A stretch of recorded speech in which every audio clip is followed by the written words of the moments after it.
திருப்பரங்குன்றம் கார்த்திகை தீப வழக்கில் இன்று திருப்பரங்குன்றம் கோயிலின் ஜேசி சார்பிலும் அதன் பின்பு தர்கா சார்பில் இரு மூத்த வழக்கறிஞர்களும், அதனைத் தொடர்ந்து அனைத்து சாதி அர்ச்சக மாணவர் சங்கம் சார்பில் 3 வழக்கறிஞர்களும் திருப்பரங்குன்றம் மலையில் உச்சிப்பிள்ளையார் கோயிலில் மட்டுமே தீபம் ஏற்ற வேண்டும் என்றும் பல்வேறு தரப்பில் வாதங்கள் மிக தெளிவாக முன்வைக்கப்பட்டது. இந்த வாதங்களை சாரமாக சொன்னால், கோயில் தரப்பிலிருந்து மூத்த வழக்கறிஞர் கோயில் தரப்பிலிருந்து ஆஜரான மூத்த வழக்கறிஞர் திரு ஜோதி அவர்கள்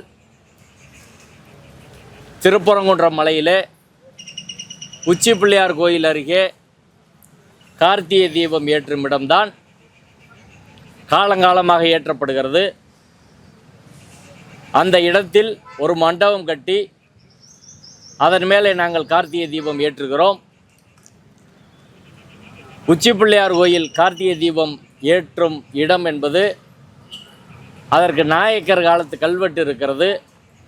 பல 100 ஆண்டுகளாக நாங்கள் ஏற்றி வருகிறோம். அங்கு ஒரு அனுமார் சிற்பம், அதற்கு கீழே ஒரு கல்வெட்டு, அந்த கல்வெட்டில் உள்ள வாசகங்கள், அந்த வாசகங்களில் கார்த்திகை தீபம் ஏற்றுவது குறித்தும் அந்த வாசகங்களில் இருக்கிறது. எனவே தொல்லியல் ஆதாரங்களின்படி, குறிப்பாக தமிழ்நாடு அரசின் தொல்லியல் ஆய்வுத்துறை போஸ் என்பவரின் நூலை பதிப்பித்திருக்கிறது. அந்த போஸ் என்பவர் நூலில் தீபத்தூண் என்ற தலைப்பில் குறிப்பிடப்பட்டிருக்கிற இடம் இப்போது காலங்காலமாக தீபம் ஏற்றி வழிபடும் உச்சிப்பிள்ளையார் கோயிலைத்தான் 1981ஆம் ஆண்டு தமிழ்நாடு அரசின் தொல்லியல் துறை ஆதாரமாக வெளியிட்டு இருக்கிறது என்று அந்த ஆதாரத்தை நீதிமன்றத்திலே மூத்த வழக்கறிஞர் ஜோதி அவர்கள் கோயில் சார்பாக சமர்ப்பித்தார். அதன் பிறகு அந்த இடத்துக்கான புகைப்படங்க ஆதாரங்களையும், கல்வெட்டு, அங்கு உள்ள தூண், எல்லா ஆதாரங்களையும் நீதிமன்றத்தில் சமர்ப்பித்தார். அதனைத் தொடர்ந்து இன்னொரு தர்கா அருகில் இருக்கக்கூடிய, இப்போது சர்ச்சையில் இருக்கக்கூடிய அந்த கல்லை பொறுத்து, அது ஒருபோதும் கார்த்திகை தீபத்தூணாக கோயிலால் பயன்படுத்தப்பட்ட வழக்கம் என்பதே கிடையாது. அது ஒரு தூண் இருக்கிறது. அந்த தூண் சமணர் காலத்து தூண். சில 1000 ஆண்டுகளுக்கு முன்பாக சமணர்கள் மதுரையை சுற்றியுள்ள 8 குன்றங்களில் வாழ்ந்தார்கள். திருப்பரங்குன்றம், அதற்கு சங்க இலக்கியத்திலே பரங்குன்றம் என்று பெயர், யானமலை, கீழக்குயில்குடி மலை, அரிட்டாப்பட்டி மலை, அழகர் மலை என்று பெரும் குன்றங்கள் மதுரையை சுற்றி இருக்கின்றன. அந்த பெருங்குன்றங்களில் பல்லாயிரம் சமணர்கள் வாழ்ந்தார்கள். சமணர்கள் ஆடை உடுத்த மாட்டார்கள். அதனால் அவர்கள் மலை உச்சியிலே வாழ்ந்தார்கள். அன்றைய அரசர்கள் கூட சமண மதத்தை தழுவி இருந்தார்கள். இதெல்லாம் கோயில் அவர்கள் வாதத்தில் சொன்னது. அப்படி மலையிலே இருக்கக்கூடிய சமணர்கள், ஆடையின்றி இருக்கக்கூடிய சமணர்கள், இரவு நேரங்களிலே அவர்கள் கூடி பேசுவதற்கு ஏதுவாக ஒரு தூணிலே விளக்கேற்றி வைத்திருக்கலாம். அந்த தூண் சமணர் காலத்து சமணர் தூண் தான் என்று நாங்கள் கருதுகிறோம். அந்த தூணுக்கும் முருகன் கோயில் இன்றைய உள்ள வழிபாட்டு முறைக்கும் சைவ தலத்திற்கும் எந்த தொடர்பும் இல்லை. அது சமணர் தூண் என்பதை நாங்கள் உறுதியாக சொல்கிறோம்.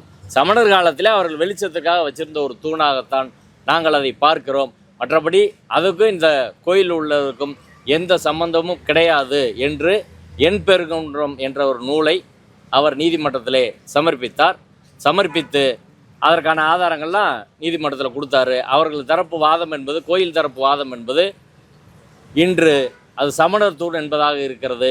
இதே போல தூண்கள் அரிட்டாப்பட்டி மலையிலே இருக்கிறது, கீழக்குயில்குடி மலையிலே இருக்குது, பல்வேறு மலையிலே இதே போல் தூண் இருக்குது. அங்கெல்லாம் சமணர்கள் வாழ்ந்திருக்கிறார்கள். அது சமண சின்னம் ஒன்று.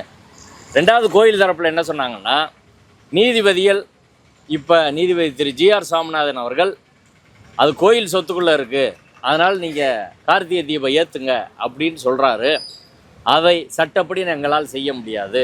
ஏன்னா மத வழிபாட்டு தலங்கள் பாதுகாப்பு சட்டம் 1991, பிளேசஸ் ஆஃப் ஒர்ஷிப் ஆக்ட் 1991 சட்டப்படி ஒரு ஏற்கனவே உள்ள ஒரு மத வழிபாட்டு சின்னமோ அல்லது வேறு மாற்று மத வழிபாட்டு இடம் இருந்தால் அதை அப்படியே பாதுகாக்க வேண்டுமே தவிர அதை மாற்றுவதற்கான உரிமை எங்களுக்கு சட்டப்படி கிடையாது. நாங்கள் இன்றைக்கி புதுசாக போய் ஏற்றின சட்டம் எங்களை தடுக்கிறது அது குற்றம்னு சொல்லுது. 1991ஆம் ஆண்டு பாராளுமன்றத்தில் நிறைவேற்றப்பட்ட சட்டத்தில் இந்தியாவில் உள்ள மத வழிபாட்டு தலங்கள் 1947 ஆகஸ்ட் 15ஆம் தேதி எப்படி இருந்ததோ அதே போல் இருக்க வேண்டுமே தவிர அதை மாற்றுவதற்கான உரிமை யாருக்கும் கிடையாது. யாரும் வழக்கும் தொடுக்க முடியாது. எனவே நீதிபதி ஜி.ஆர். சாமிநாதன் அவர்கள் முன்பாக இவர்கள் தொடுத்த வழக்கு என்பதே செல்லாது. அது மத வழிபாட்டு தலங்கள் பாதுகாப்பு சட்டத்துக்கு எதிரானது என்பதை நாங்கள் சொல்கிறோம். எனவே அவர்கள் போட்டிருக்கிற உத்தரவு, நீதிபதி திரு ஜி.ஆர். சாமிநாதன் அவர்கள் வழங்கியிருக்க உத்தரவு என்பதை எங்களால் சட்டப்படி அமல்படுத்த முடியாது, பாராளுமன்றத்தின் சட்ட தடை இருக்கிறது என்று இரண்டாவது வாதத்தை முன்வைத்தார். மூன்றாவதாக இந்த வழக்கு தாக்கல் செய்யப்பட்ட முறை, விசாரித்த முறை எல்லாமே சரியான முறையில் இந்த வழக்கு விசாரணை என்பதே நடைபெறவில்லை. குறிப்பாக கார்த்திகை மாதம் தீபம் ஏற்றும் தேதி ராம ரவிக்குமாருக்கோ மற்றவர்களுக்கோ ரொம்ப காலமாக தெரியும். காலன்று சித்திரையிலே வந்துருச்சு. சித்திரை மாதத்திலிருந்து பல்வேறு மாதங்கள் கார்த்திகை வரை அவர்கள் பல நீதிமன்றங்களை தவிர்த்து, பல நீதிபதிகளை தவிர்த்து ஏன் காத்திருந்தார்கள்? அவர்கள் கடைசி நேரத்தில் வந்து வழக்கு தாக்கல் செய்து, கடைசி நேரத்தில் இந்த குறிப்பிட்ட அமர்வை தேர்வு செய்து வழக்கு தாக்கல் செய்திருக்கிறார்கள். இது clear case of forum shopping அப்படின்னு மூத்த வழக்கறிஞர் ஜோதி அவர்கள், கோயில் சார்பில் ஆஜரான ஜோதி அவர்கள், ராம ரவிக்குமாரும் மற்றவர்களும் தொடுத்திருக்கும் வழக்கு clear case of forum shopping அப்படின்றத சொன்னார். இந்த நீதிபதியிடம் கொண்டு வந்தால்தான் நமக்கு உத்தரவு கிடைக்கும் என்று நினைத்து அவர்கள் இந்த நீதிமன்றத்தில் நீதிபதி ஜி.ஆர். சாமிநாதன் முன்பாக தாக்கல் செய்திருக்கிறார்கள். இந்த அணுகுமுறை ஏற்கத்தக்கதல்ல. பெஞ்சில் இதே வழக்கு வருகிற போது கடைசி நேரத்தில் நீங்கள் வராதையும் அவங்க தள்ளுபடி பண்ணாங்க. அதைத்தான் அவரும் செய்திருக்க வேண்டும். ஆனால் அவர் செய்யலை. இவர்கள் நீதிமன்றத்தை அணுகிறது சரியான ஒரு அணுகுமுறை கிடையாது என்பதை மிக தெளிவாக நீதிமன்றத்தில் கோயில் தரப்பில் எடுத்து வைத்தார்கள். அதற்கு பிறகு தர்கா தரப்பில் ஆஜரான மூத்த வழக்கறிஞர் மோகன், வழக்கறிஞர் பிரபுராஜ் துரை இருவரும் நீதிபதி ஜி.ஆர். சாமிநாதன் அவர்கள் நீதிமன்றத்தில் தர்கா தரப்புக்கு போதிய வாய்ப்பு தராமல் எப்படி இந்த தீர்ப்பு அவசர கதியில் வழங்கப்பட்டது, அது இயற்கை நீதிக்கு எப்படி புறம்பானது என்பதை மிக தெளிவாக மூத்த வழக்கறிஞர் மோகன் அவர்கள் நீதிமன்றத்தில் முன்வைத்தார். குறிப்பாக நீதிபதி திரு ஜி.ஆர். சாமிநாதன் அவர்கள் மலை ஆய்வு செய்ய செல்லும்போது நாங்கள் அந்த வழக்கின் தரப்பினரே இல்லை. அதுக்கு மறுநாள் தான் எங்களுக்கு நோட்டீஸ் வருது. அந்த வழக்கோட முக்கியமான நபர்கள் தர்கா எங்களை அழைக்காமல், எங்கிட்ட சொல்லாமல் நீதிபதி அன்னைக்கு நாங்கள் பார்ட்டியே கிடையாது, எப்படி போக முடியும்? சரி, போகிறதுக்கான உரிமை இருக்குது அப்படின்னு வச்சுக்கிட்டா கூட போயிட்டு வந்து அவர் என்ன பார்த்தாருன்னு நீதிமன்றத்தில் சொல்லியிருந்தாருன்னா அதற்கு நாங்கள் பதில் சொல்லியிருக்க முடியும். ஒரு சிவில் வழக்கில் ஒரு மனுதாரர் வழக்கு தாக்கல் செய்வதற்கு ஒரு காசா பாக்சன் துவங்கினதுலேருந்து 3 வருஷம் காலம் எடுத்துக்கிறலாம்.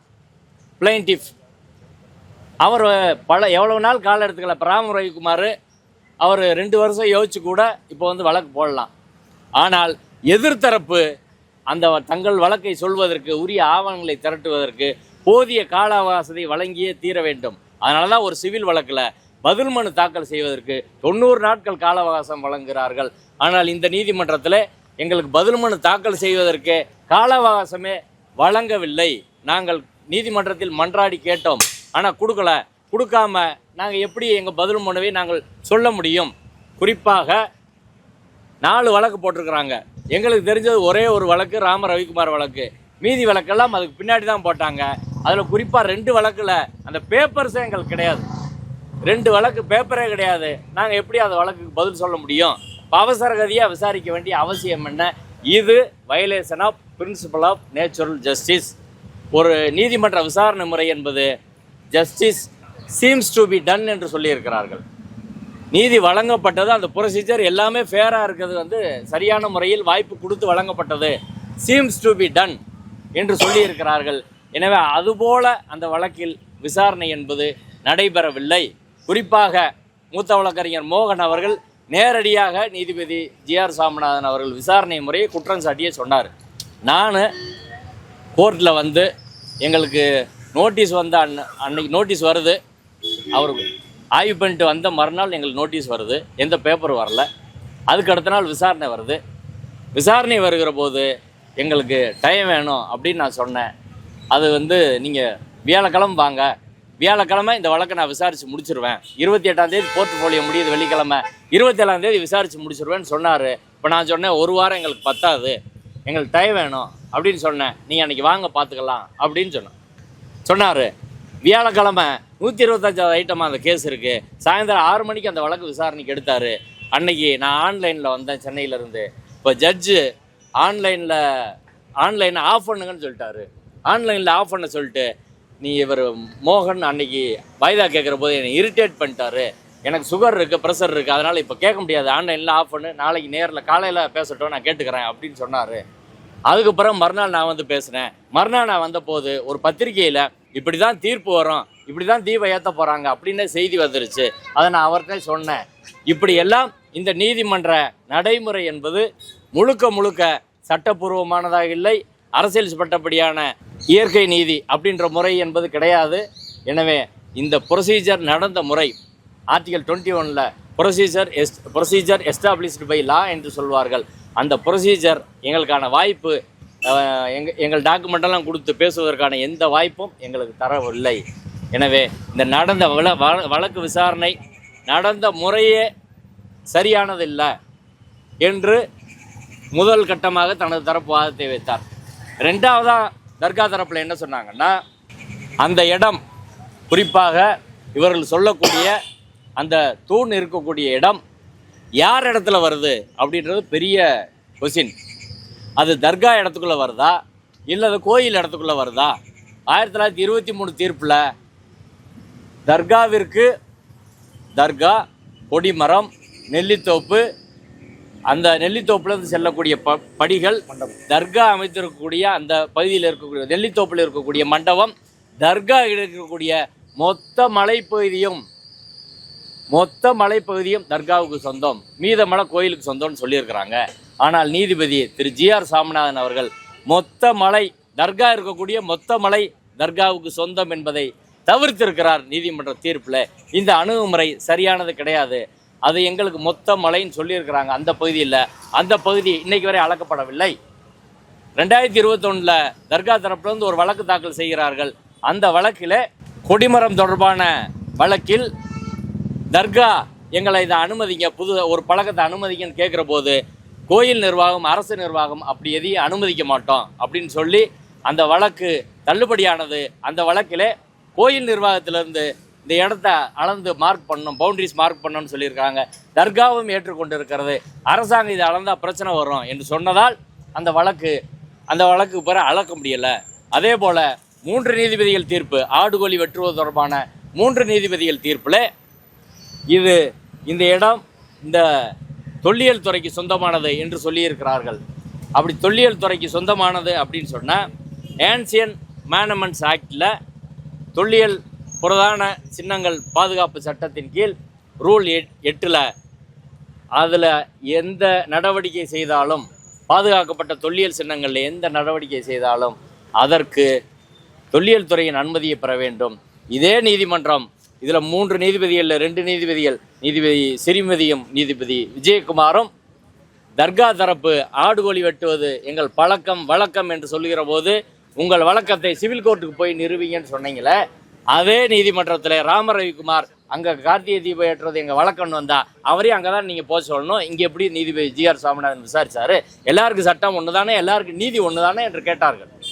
தர்காவுக்கு ஒன்றா, ராமரவிக்குமாருக்கு ஒன்றா, அதை அப்படி செய்ய முடியும் என்று. அடுத்து அனைத்து சாதி அர்ச்சகர் மாணவர் சங்கம் சார்பில் ஆஜரான மூத்த வழக்கறிஞர்கள் திரு செல்வராஜ், அருள்வடிவேல் சேகர், அதுக்கப்புறம் நான் பேசினேன். 3 பேரும் நாங்கள் பேசினோம். மூத்த வழக்கறிஞர் செல்வராஜ் அவர்கள் நீதிபதி திரு சுவாமிநாதன் அவர்கள் தீர்ப்பின் சில பகுதிகளை வாசித்து காட்டி, குறிப்பாக இந்து முன்னணி தலைவர் ராமகோபால் கொலை செய்யப்பட்டது என்பதை குறிப்பிட்டிருக்கிறார். அதற்கு பிறகு அதனை ஒட்டி இந்த இந்து முன்னணி இந்த போராட்டத்தை எடுத்தது என்று சொல்லி, ஏற்கனவே வழக்கு போட்ட தியாகராஜன் என்பவர் அன்று இந்து முன்னணி அல்லது கோயில் நிர்வாகம் தீப மெட்ரோவை தடுத்து விட்டார் என்றெல்லாம் சொல்லியிருக்கிறார். இது நீதிபதி எங்கேருந்து அதை சொன்னார்? எந்த தரப்பு வழக்கிலும் அப்படியான அந்த ராஜகோபால் தொடர்பாக இந்து முன்னணி போராட்டம் எடுத்துது அப்படியெல்லாம் எந்த வழக்கும் கிடையாது.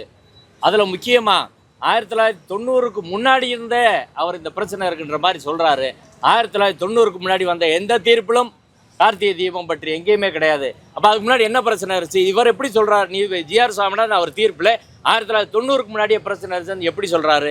இப்படி சொல்கிறது பர்சனல் பயாஸ். நீதிபதி சொந்த முறையில் இதில் அக்கறை காட்டி செஞ்சால் தான் அப்படி செய்ய முடியும். அப்படி செஞ்சால் அந்த தீர்ப்பு செல்லாது. அந்த தீர்ப்பு செல்லாது என்பதை மிக தெளிவாக பதிவு செய்தார். அதற்கு பிறகு நான் பேசுகிற போது மதுரை காமராஜர் பல்கலைக்கழக பிஹெச்டி ஆய்வு ஒன்று திருப்பரங்குன்றம் கோயிலை பற்றி இருக்கிறது. நாச்சியப்பா என்பவர் செய்திருக்கிறார். அதில் தீபத்தூண் தொடர்பாக விஷயத்தை மிக தெளிவாக பதிவு செய்திருக்கிறார். காசி விஸ்வநாதர் கோயில் என்ற தலைப்பில் 188ஆம் பக்கத்தில் தீபத்தூண்னா என்னன்னு சொல்லியிருக்காரு நீதிபதி நான் சொல்கிற போது நீதிபதி திரு ஜி.ஆர். சாமிநாதன் முன்பாக தீபத்தூண் என்பதற்கு 2 ஆதாரங்கள் தாக்கல் செய்யப்பட்டன. லிட்ரேச்சர் ஒன்று 1981 தொல்லியல் துறை ஆவணம், அதை தாக்கல் செஞ்சது அவங்க, அது எங்களுக்கு ஃபேவர். இரண்டாவதாக இந்த பிஹெச்டி தீசஸ், இது எங்களுக்கு ஃபேவர். 2 ஆவணங்கள் தான் தாக்கல் செய்யப்பட்டது. 2மே கோயில் நிர்வாகம் சொன்னதற்கு ஆதரவாக, உச்சிப்பிள்ளையார் கோயிலுக்கு ஆதரவாக தான் தாக்கல் செய்யப்பட்டது தவிர வேறு இடத்துல ஒன்றும் இல்லை. அது புத்தகம் 1981, பிஹெச்டி தீசஸ் 1989. இந்த பிரச்சனைகள்லாம் யோசித்து அது தயார் பண்ணப்பட்ட விஷயம் இல்லை, அது ஜென்யூனான டாக்குமெண்ட்ஸ். ரெண்டாவது 1954 நான் நீதிமன்றத்தில் சொன்னது, 1954 உச்சநீதிமன்றத்தின் 7 நீதிபதிகள் கொண்ட அமர்வு சிரூர் மத்து வழக்கில் மிக தெளிவாக ஒன்றை சொல்லியிருக்கிறார்கள். அதாவது கோயிலோட வழக்கம் ரிச்சுவல் இதில் எல்லாம் கோயில் அதற்குள்ளே மரபுகளுக்கு உட்பட்டு ரிலீஜியஸ் டெக்ஸ்டுக்கு உட்பட்டு அவங்க முடிவு பண்ணுவாங்க.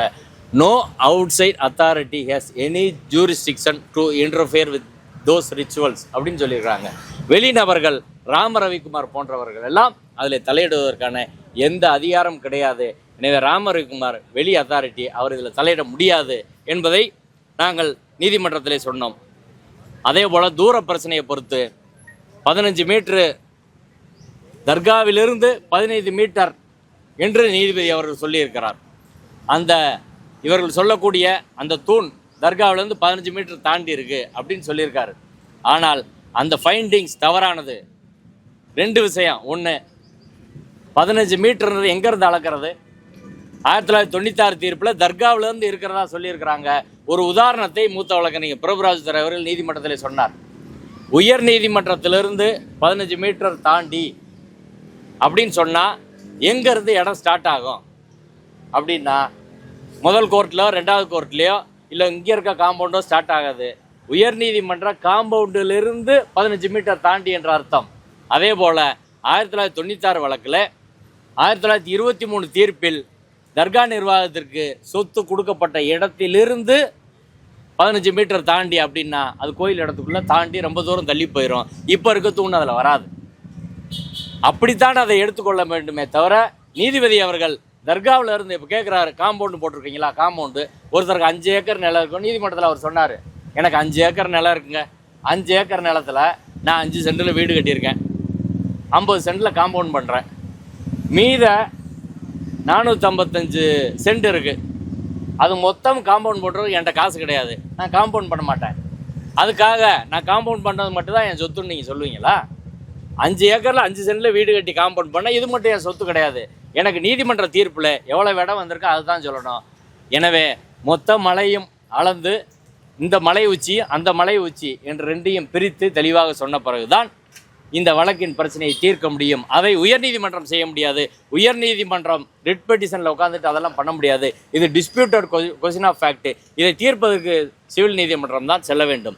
எந்த இடத்துக்குள்ளே இருக்குது அப்படின்னு தீர்க்காத வரை, நீதிமன்றம் அதுக்கு ஒரு முடிவுக்கு வராத வரை அந்த இடத்துல நீங்கள் ஏற்றுங்க இது கோயில் இடம் தான் என்று நீதிபதி முடிவுக்கு வருவது பொருத்தமான அணுகுமுறை கிடையாது. எனவே சிவில் நீதிமன்ற பிரச்சனையை நீதிபதி அவர்கள் இங்கே ரிட்டுக்கு கொண்டு வந்திருக்கிறாங்க. இந்த அணுகுமுறை சரி கிடையாது என்று அவர்கள் தரப்பு வாதத்தை சொன்னார்கள். அதே போல் மூத்த வழக்கறிஞர் லஜ்வராய் அவர்கள் 3 நீதிபதிகள் தீர்ப்பை சுட்டிக்காட்டி தொல்லியல் துறை பாதுகாப்பு சட்டம் இருக்கிறது, அந்த பாதுகாப்பு சட்டத்தின் கீழ் எது அங்கே பண்ணாலும் அவங்ககிட்ட அனுமதி வாங்கணும், இதுவரை அதுக்கு வாங்க கிடையாது. அதே போல் பிளேஸ் ஆஃப் ஒர்ஷிப் ஆக்ட் இருக்குது, அதுக்கும் அதை மாற்றவும் முடியாது. எனவே இந்த காரணங்கள் அடிப்படையெல்லாம் எல்லாவற்றையும் தொகுத்து பார்க்குற போது ஏற்கனவே நீதிபதி திரு ஜி.ஆர். சாமிநாதன் அவர்கள் வழங்கிய தீர்ப்பு என்பது சரியான ஒன்று கிடையாது. ஏற்கனவே பீஸ் கமிட்டி மீட்டிங் இருக்குது என்று சொல்கிறார்கள். பீஸ் கமிட்டி மீட்டிங்கு சட்டப்படியான எந்த வேலையும் கிடையாது.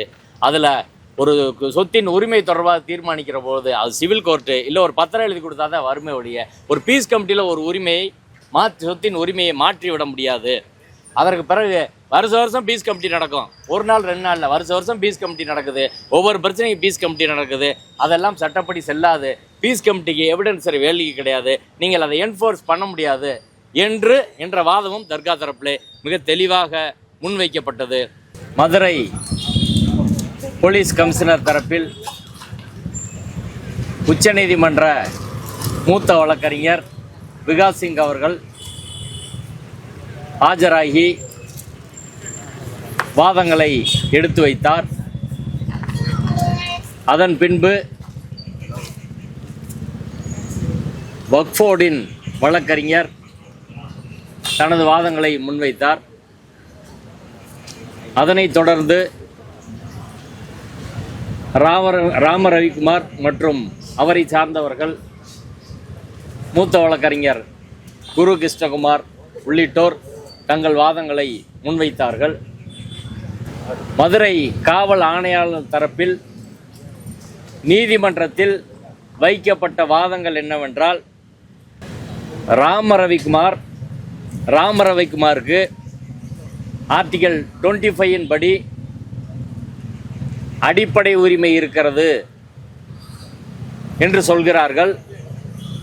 2014 ஆண்டிலே சுப்பிரமணியன் என்பவர் உச்சி பிள்ளையார் கோயில் அருகே தீபம் ஏற்றுவது ஆகமத்துக்கு முரணானது, எனது மத வழிபாட்டு உரிமை பாதிக்கப்படுகிறது என்று நீதிமன்றத்தில் வழக்கு தொடர்ந்தார். அந்த வழக்கிலே மத வழிபாட்டு உரிமை எதுவும் பாதிக்கப்படவில்லை.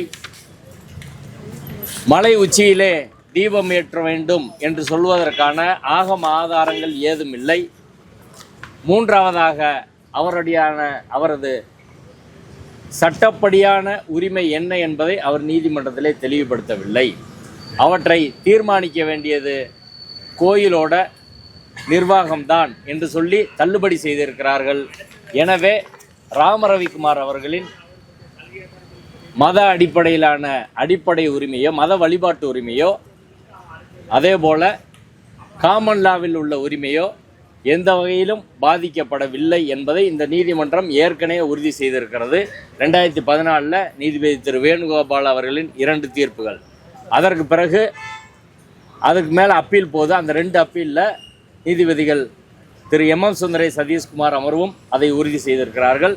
நீதிபதிகள் திரு கல்யாண சுந்தரம் பவானி சுப்பராயன் அமர்வும் அதை உறுதி செய்திருக்கிறார்கள். எனவே அந்த தீர்ப்பு இறுதியானது. அந்த தீர்ப்பின்படி யாருக்கும் மத வழிபாட்டு உரிமை பாதிக்கப்படவில்லை என்பதை சொல்லியிருக்கிற போது திரும்ப அதே கோரிக்கையை ஒருவர் வைத்து வர முடியாது என்பதை உச்சநீதிமன்ற மூத்த வழக்கறிஞர் முதல் வாதமாக முன்வைத்தார். இரண்டாவதாக 1923 ஆண்டு தீர்ப்பு மதுரை சார்பு நீதிமன்ற நீதிபதி ராம் ஐயரின் தீர்ப்பில் ஒரு விஷயம் மிக தெளிவாக குறிப்பிடப்பட்டிருக்கிறது. 1872 ஆண்டும் 1912 ஆண்டும் 2 முறை தர்கா அருகில் உள்ள மலை உச்சியில் தீபம் ஏற்றுவதற்கான முயற்சி மேற்கொள்ளப்பட்டது. அந்த முயற்சி சட்டம் ஒழுங்கு பிரச்சனையை உருவாக்கும் என்பதாலும் தர்கா அருகில் உள்ள மலை உச்சியில் கார்த்திகை தீபம் ஏற்றுவது வழக்கம் இல்லை என்பதாலும் முக்கியமாக இதை சொன்னார். கஸ்டமரி ரைட் இல்லை என்பதாலும் அன்றைய நீதிபதியான மாவட்ட ஆட்சியர், அன்னைக்கு டிஸ்ட்ரிக்ட் கலெக்டர் தான் நீதிபதி, மாவட்ட நீதிபதி, அதனை தடுத்திருக்கிறார். எனவே 1923ஆம் ஆண்டு தீர்ப்பு என்பது மிக தெளிவாக மலை உச்சியில் கார்த்திகை தீபம் ஏற்றுவது பழக்கம் வழக்கம் இல்லை என்பதை உறுதி செய்திருக்கிறது. ஏற்கனவே நடந்த முயற்சி சட்டம் ஒழுங்கு பிரச்சனையை உருவாக்கும் என்று தடுக்கப்பட்டிருக்கிறது. எனவே 1923 தீர்ப்பு என்பது முக்கியமானது என்பதை மூத்த வழக்கறிஞர் அவர்கள் சொன்னார். அந்த 1923 தீர்ப்பைத்தான் 1996ஆம் ஆண்டு நீதிபதி கனகராஜ் அவர்கள் தீர்ப்பில் 1996 சொல்லியிருக்காரு. அந்த தீர்ப்பின் முதல் டைரக்ஷனை 1923ஆம் ஆண்டு தீர்ப்பை மதிக்க வேண்டும், அந்த தீர்ப்பை எல்லா தரப்பும் ஏற்றுக்கொள்ள வேண்டும் என்று 1996 திரும்ப சொல்லியிருக்காரு. இந்த 96 தீர்ப்பை வைத்து தான் இப்போது ராமரவிக்குமார் வழக்கு போட்டிருக்கிறார். எனவே 96 தீர்ப்பில் 1923 தீர்ப்பை மதிக்க வேண்டும் என்று சொல்லியிருக்கிறார்கள். அந்த 1923 தீர்ப்பில் இது கஷ்டம் இல்லை, பழக்கம் இல்லை, கோயிலோட பழக்கம் இல்லை, இது சட்டம் ஒழுங்கு பிரச்சனையை உருவாக்கும் என்று சொல்லிவிட்டார்கள். எனவே அந்த தீர்ப்பு 1990 அந்த தீர்ப்பு மறுபடியும் 1996 உறுதி பண்ணியிருக்கிறாங்க. அந்த தீர்ப்பை எல்லோரும் மதிக்க வேண்டும். அதற்கப்புறம் இப்போ உள்ள நீதிபதி அவர்களும் அந்த தீர்ப்பை மதிக்க வேண்டும். ஆனால் அதற்கு மாறாக அவர் தீர்ப்பு வழங்கி இருக்கிறார் அப்படின்னு சொல்றார். மூன்றாவது காரணம் என்ன சொன்னார்னா, தீபத்தூண் என்கிற வார்த்தை எங்கிருந்து நீதிபதி எடுத்தாரு? தீபத்தூண் என்ற வார்த்தை ராமரவிக்குமாரோ மற்றவங்க ராமரவிக்குமார் வழக்கில் எங்கேயுமே சொல்லலை, அவர் பெட்டிஷனில் எங்கேயுமே சொல்லலை. அதற்கு எந்த ஆதாரமும் எவிடன்ஸும் கொடுக்கல. யாருமே நீதிமன்றத்தில் அது தீபத்தூண் என்பதற்கான ஆதாரங்களை தராத போது நீதிபதி அவர்கள் எங்கிருந்து அதை எடுத்தாரு? இதை உச்சநீதிமன்றம் மூத்த வழக்கறிஞர் கேட்டார். இப்போ தீபத்தூண் என்பது நீதிபதியோட கற்பனை. தீபத்தூண் என்பது நீதிபதி GR சுவாமிநாதன் அவர்களுடைய கற்பனை. அது fiction or imagination of the learned single judge என்று சொன்னார். தீபத்தூண் என்பது 1923 1920 2024 வரை எங்கேயுமே வரல, எந்த வழக்கிலையும் வரல. இவங்களும் இப்போ கேஸில் அவர் பெட்டிஷனில் சொல்லலை, ரிட் அபிடேவிட்டில் மட்டும் சொல்கிறாங்க. அதுக்கு எந்த ஆதாரம் கொடுக்கல. அப்படி இருக்கிற போது நீதிபதி அவர்கள் இந்த வார்த்தையை எங்கேருந்து எடுத்தார்? தீபத்தூண் என்பது நீதிபதி அவர்களின் கண்டுபிடிப்பு, அவரது கற்பனை, அவரோட ஃபிக்ஷன் அல்லது இமேஜினேஷன் என்ற வார்த்தையை உச்சநீதிமன்ற மூத்த வழக்கறிஞர் நீதிமன்றத்தில் சொன்னார். அடுத்து அதற்கு பிறகு தொடர்ச்சியாக நடக்கிற கண்டெம்ட் வழக்கில் கூட நீதிபதி அவர்கள் அடுத்து சீஃப் செக்ரட்டரி வரணும், ADGP லா அண்ட் ஆர்டர் வரணும், இவங்க ஏற்றலைன்னா CSF போலீஸ் போய் ராமரவிக்குமாரை ஏற்றணும், இப்படி பல்வேறு உத்தரவுகளை வழங்குகிறார். இது எல்லாம் அரசியல் சட்டத்துக்கு முரணானது. நீதிபதிகளும் சட்டத்துக்கு உட்பட்டவர்கள்தான், நீதிபதிகளும் அரசியல் சட்டத்துக்கு உட்பட்டவர்கள்தான். நீதிபதிகள் contempt of court act follow பண்ணணும். அப்படி இல்லாமல் நீதிபதி அவர் சொந்த விருப்பத்திற்கு வரிசையாக உத்தரவுகளை பிறப்பித்து கொண்டு இருக்கிறார். என்ன வார்த்தை சொன்னார்னா, அந்த ஜட்ஜ் அவரோட விம்ஸ் அண்ட் ஃபேன்சிஸ் என்ற வார்த்தையை பயன்படுத்துகிறார். Whims and fancies of learned single judge. அவர் வரிசையாக உத்தரவு போட்டிருக்கிறாரு. நீதிமன்றமும் அரசியல் சட்டத்துக்கு உட்பட்டது என்பதை மிக தெளிவாக உச்சநீதிமன்ற மூத்த வழக்கறிஞர் சொன்னார். அதற்கு பிறகு பப்ளிக் ஆர்டர்ன்ற பாயிண்டில் 1862 செய்யப்பட்ட முயற்சி முறியடிக்கப்பட்டு இருக்கிறது அன்றைய அரசால். அதுக்கப்புறம் 1912. அதற்கு பிறகு 150 ஆண்டுகளுக்கு மேலாக அங்கு உள்ள மக்கள் எந்த பிரச்சனையும் இல்லாமல் அமைதியாக வாழ்ந்துக்கிட்டு இருக்காங்க. அங்கே இந்துக்களும் முஸ்லீம்களும் கோயில் நிர்வாகம், தர்கா நிர்வாகம், கார்த்திகை தீபம் தொடர்பாக எந்த பிரச்சனையும் 150 வருஷமாக கிடையாது. 150 வருஷமாக இல்லாத பிரச்சனையை இப்போ உருவாக்கி கொண்டு வராங்க.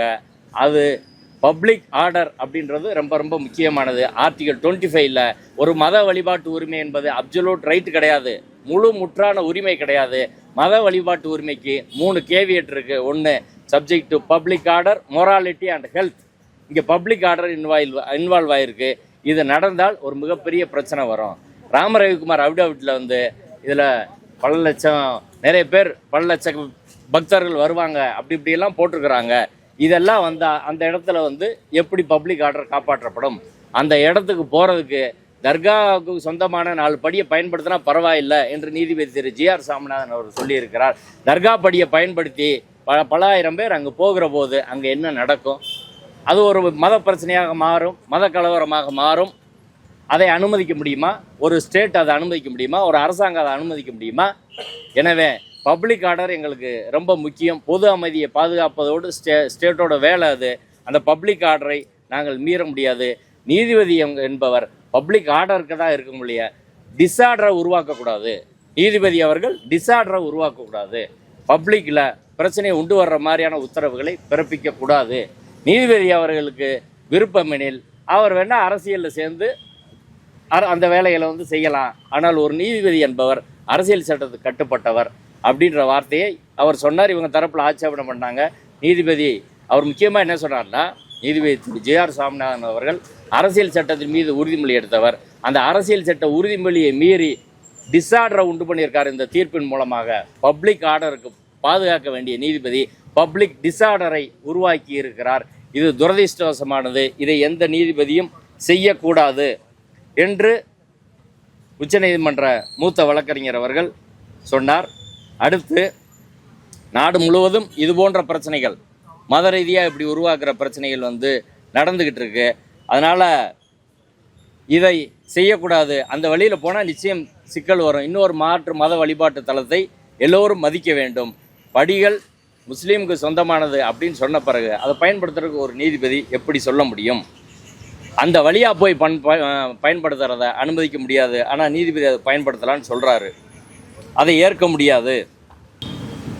அதாவது காவல் ஆணையர் தரப்பில் முன்வைக்கப்பட்ட முக்கியமான வாதங்கள் இதான்.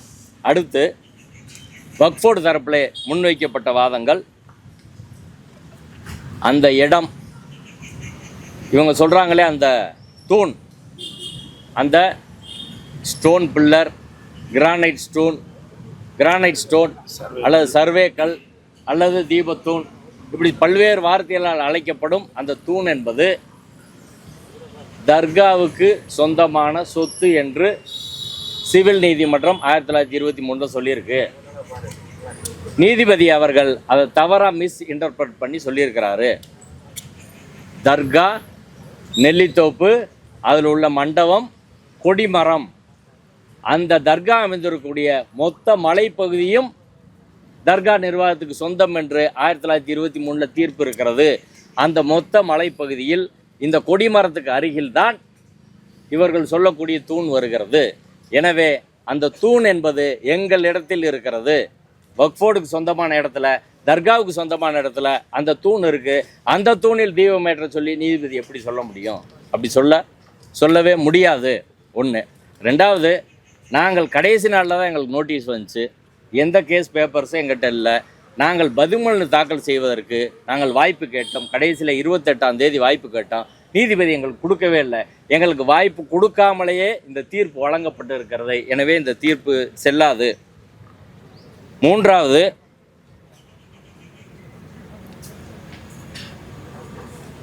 நாங்கள் வக்ஃபோர்டு தரப்பில் இந்த பிரச்சனையை அமைதியான முறையில் அமர்ந்து பேசி நீதிமன்ற மேற்பார்வையில் தீர்த்து கொள்ள தயாராக இருக்கிறோம்.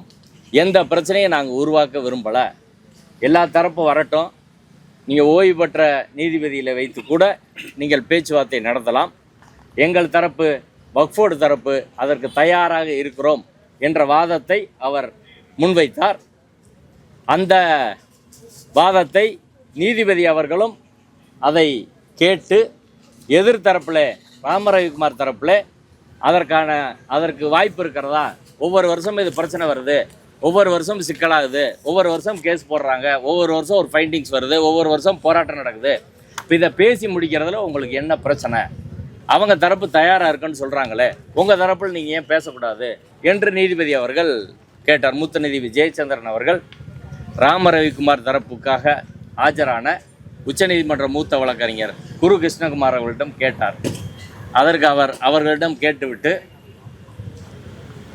இப்போதைக்கு அவர்கள் இது ரொம்ப டிலே ஆகுன்றதுனால நாங்கள் இப்போதைக்கு தயார் இல்லை, இந்த அமைதி பேச்சுவார்த்தைக்கோ சமாதான பேச்சுவார்த்தைக்கோ இப்போதைக்கு நாங்கள் தயார் கிடையாது என்ற பதிலை நீதிமன்றத்திலே அவர்கள் சொன்னார்கள். ஆனாலும் குரு கிருஷ்ணகுமார் அவர்கள் திரும்பவும் நான் அவங்ககிட்ட பேசுகிறேன், பேசி அவர்கள் சொன்ன உடனே நான் நீதிமன்றத்தில் திரும்பவும் நாங்கள் தெரியப்படுத்துகிறோம் என்று சொன்னார்கள். எனவே வக்ஃப் போர்டு தரப்பிலே நாங்கள் எந்த அமைதி பேச்சுவார்த்தைக்கும் தயார், நீதிமன்ற கண்காணிப்பிலே பேசினால் இந்த பிரச்சனையை அமைதியாக நாங்கள் முடித்துக்கொள்ள தயாராக இருக்கிறோம் என்ற அவர்கள் தரப்பு விருப்பத்தை நீதிமன்றத்திலே சொன்னார்கள்.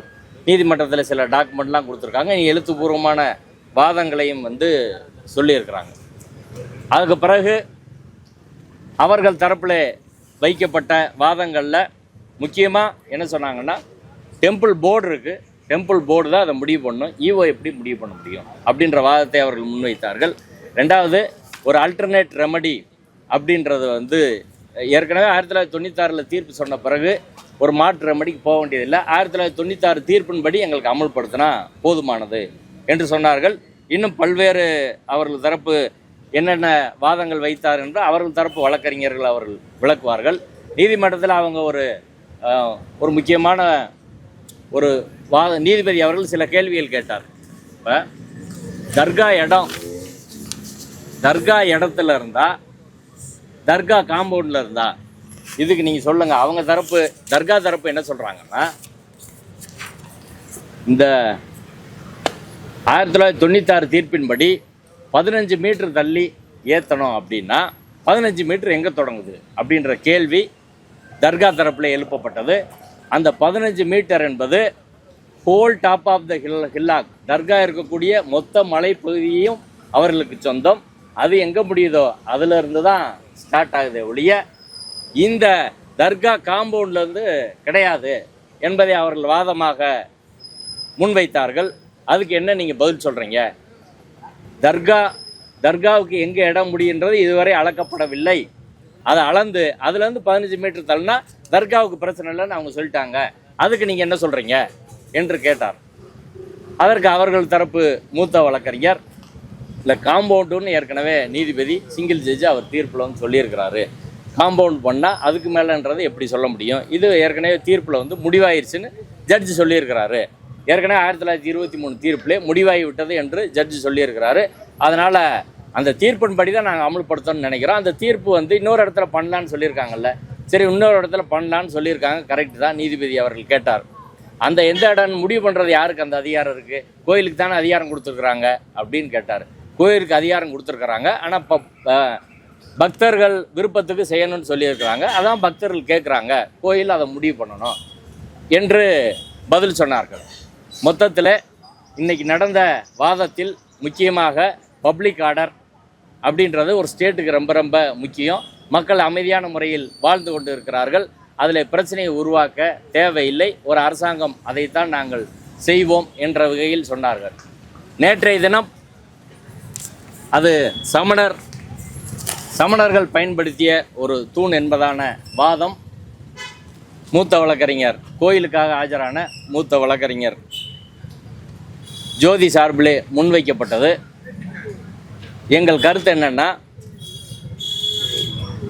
அந்த இப்போ பிரச்சனைக்குள்ளாக இருக்கக்கூடிய அந்த ஸ்டோன், அந்த கல் தூண் என்பது சர்வே ஸ்டோன் என்பதை நாங்கள் மிக தெளிவாக ஆரம்பத்திலிருந்து சொல்கிறோம். அதற்கான ஆதாரங்களை மாவட்ட ஆட்சியரிடம் நேரடியாக சமர்ப்பித்திருக்கிறோம். தமிழ்நாடு அரசு அதற்கான ஆதாரங்களை திரட்டி வச்சுருக்கிறாங்க, டேபிள்லே வச்சுருக்கிறாங்க.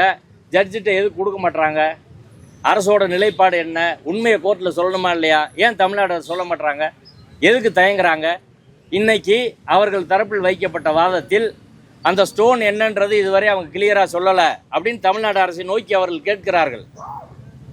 அது என்ன கல்லுன்னு இதுவரை அவங்க சொல்ல மாட்டுறாங்க, ஆளாளுக்கு ஒன்று சொல்கிறாங்க அப்படின்னு. இப்போ தமிழ்நாடு அரசின் சார்பில் ஏற்கனவே ஆஜராகி வாதிட்ட மூத்த வழக்கறிஞர், தமிழ்நாடு அரசு சார்பில் கோயில் நிர்வாகம் ஈஓ சார்பாக வாதிட்ட மூத்த வழக்கறிஞர் மாசிலாமணி அவர்கள் அது கிரானைட் ஸ்டோன் அல்லது சர்வே ஸ்டோன் அப்படின்னு சொல்கிறாரு.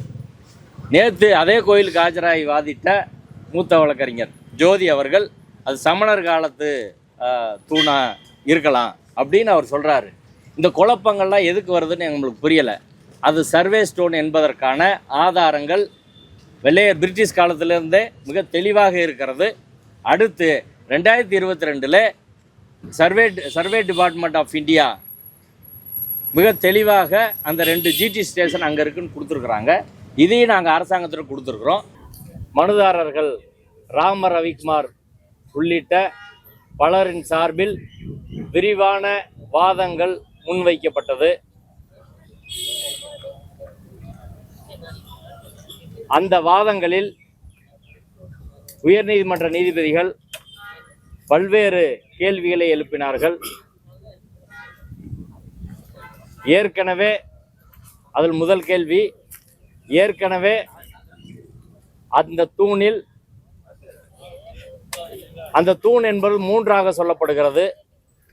ஒன்று கிரானைட் தூண்,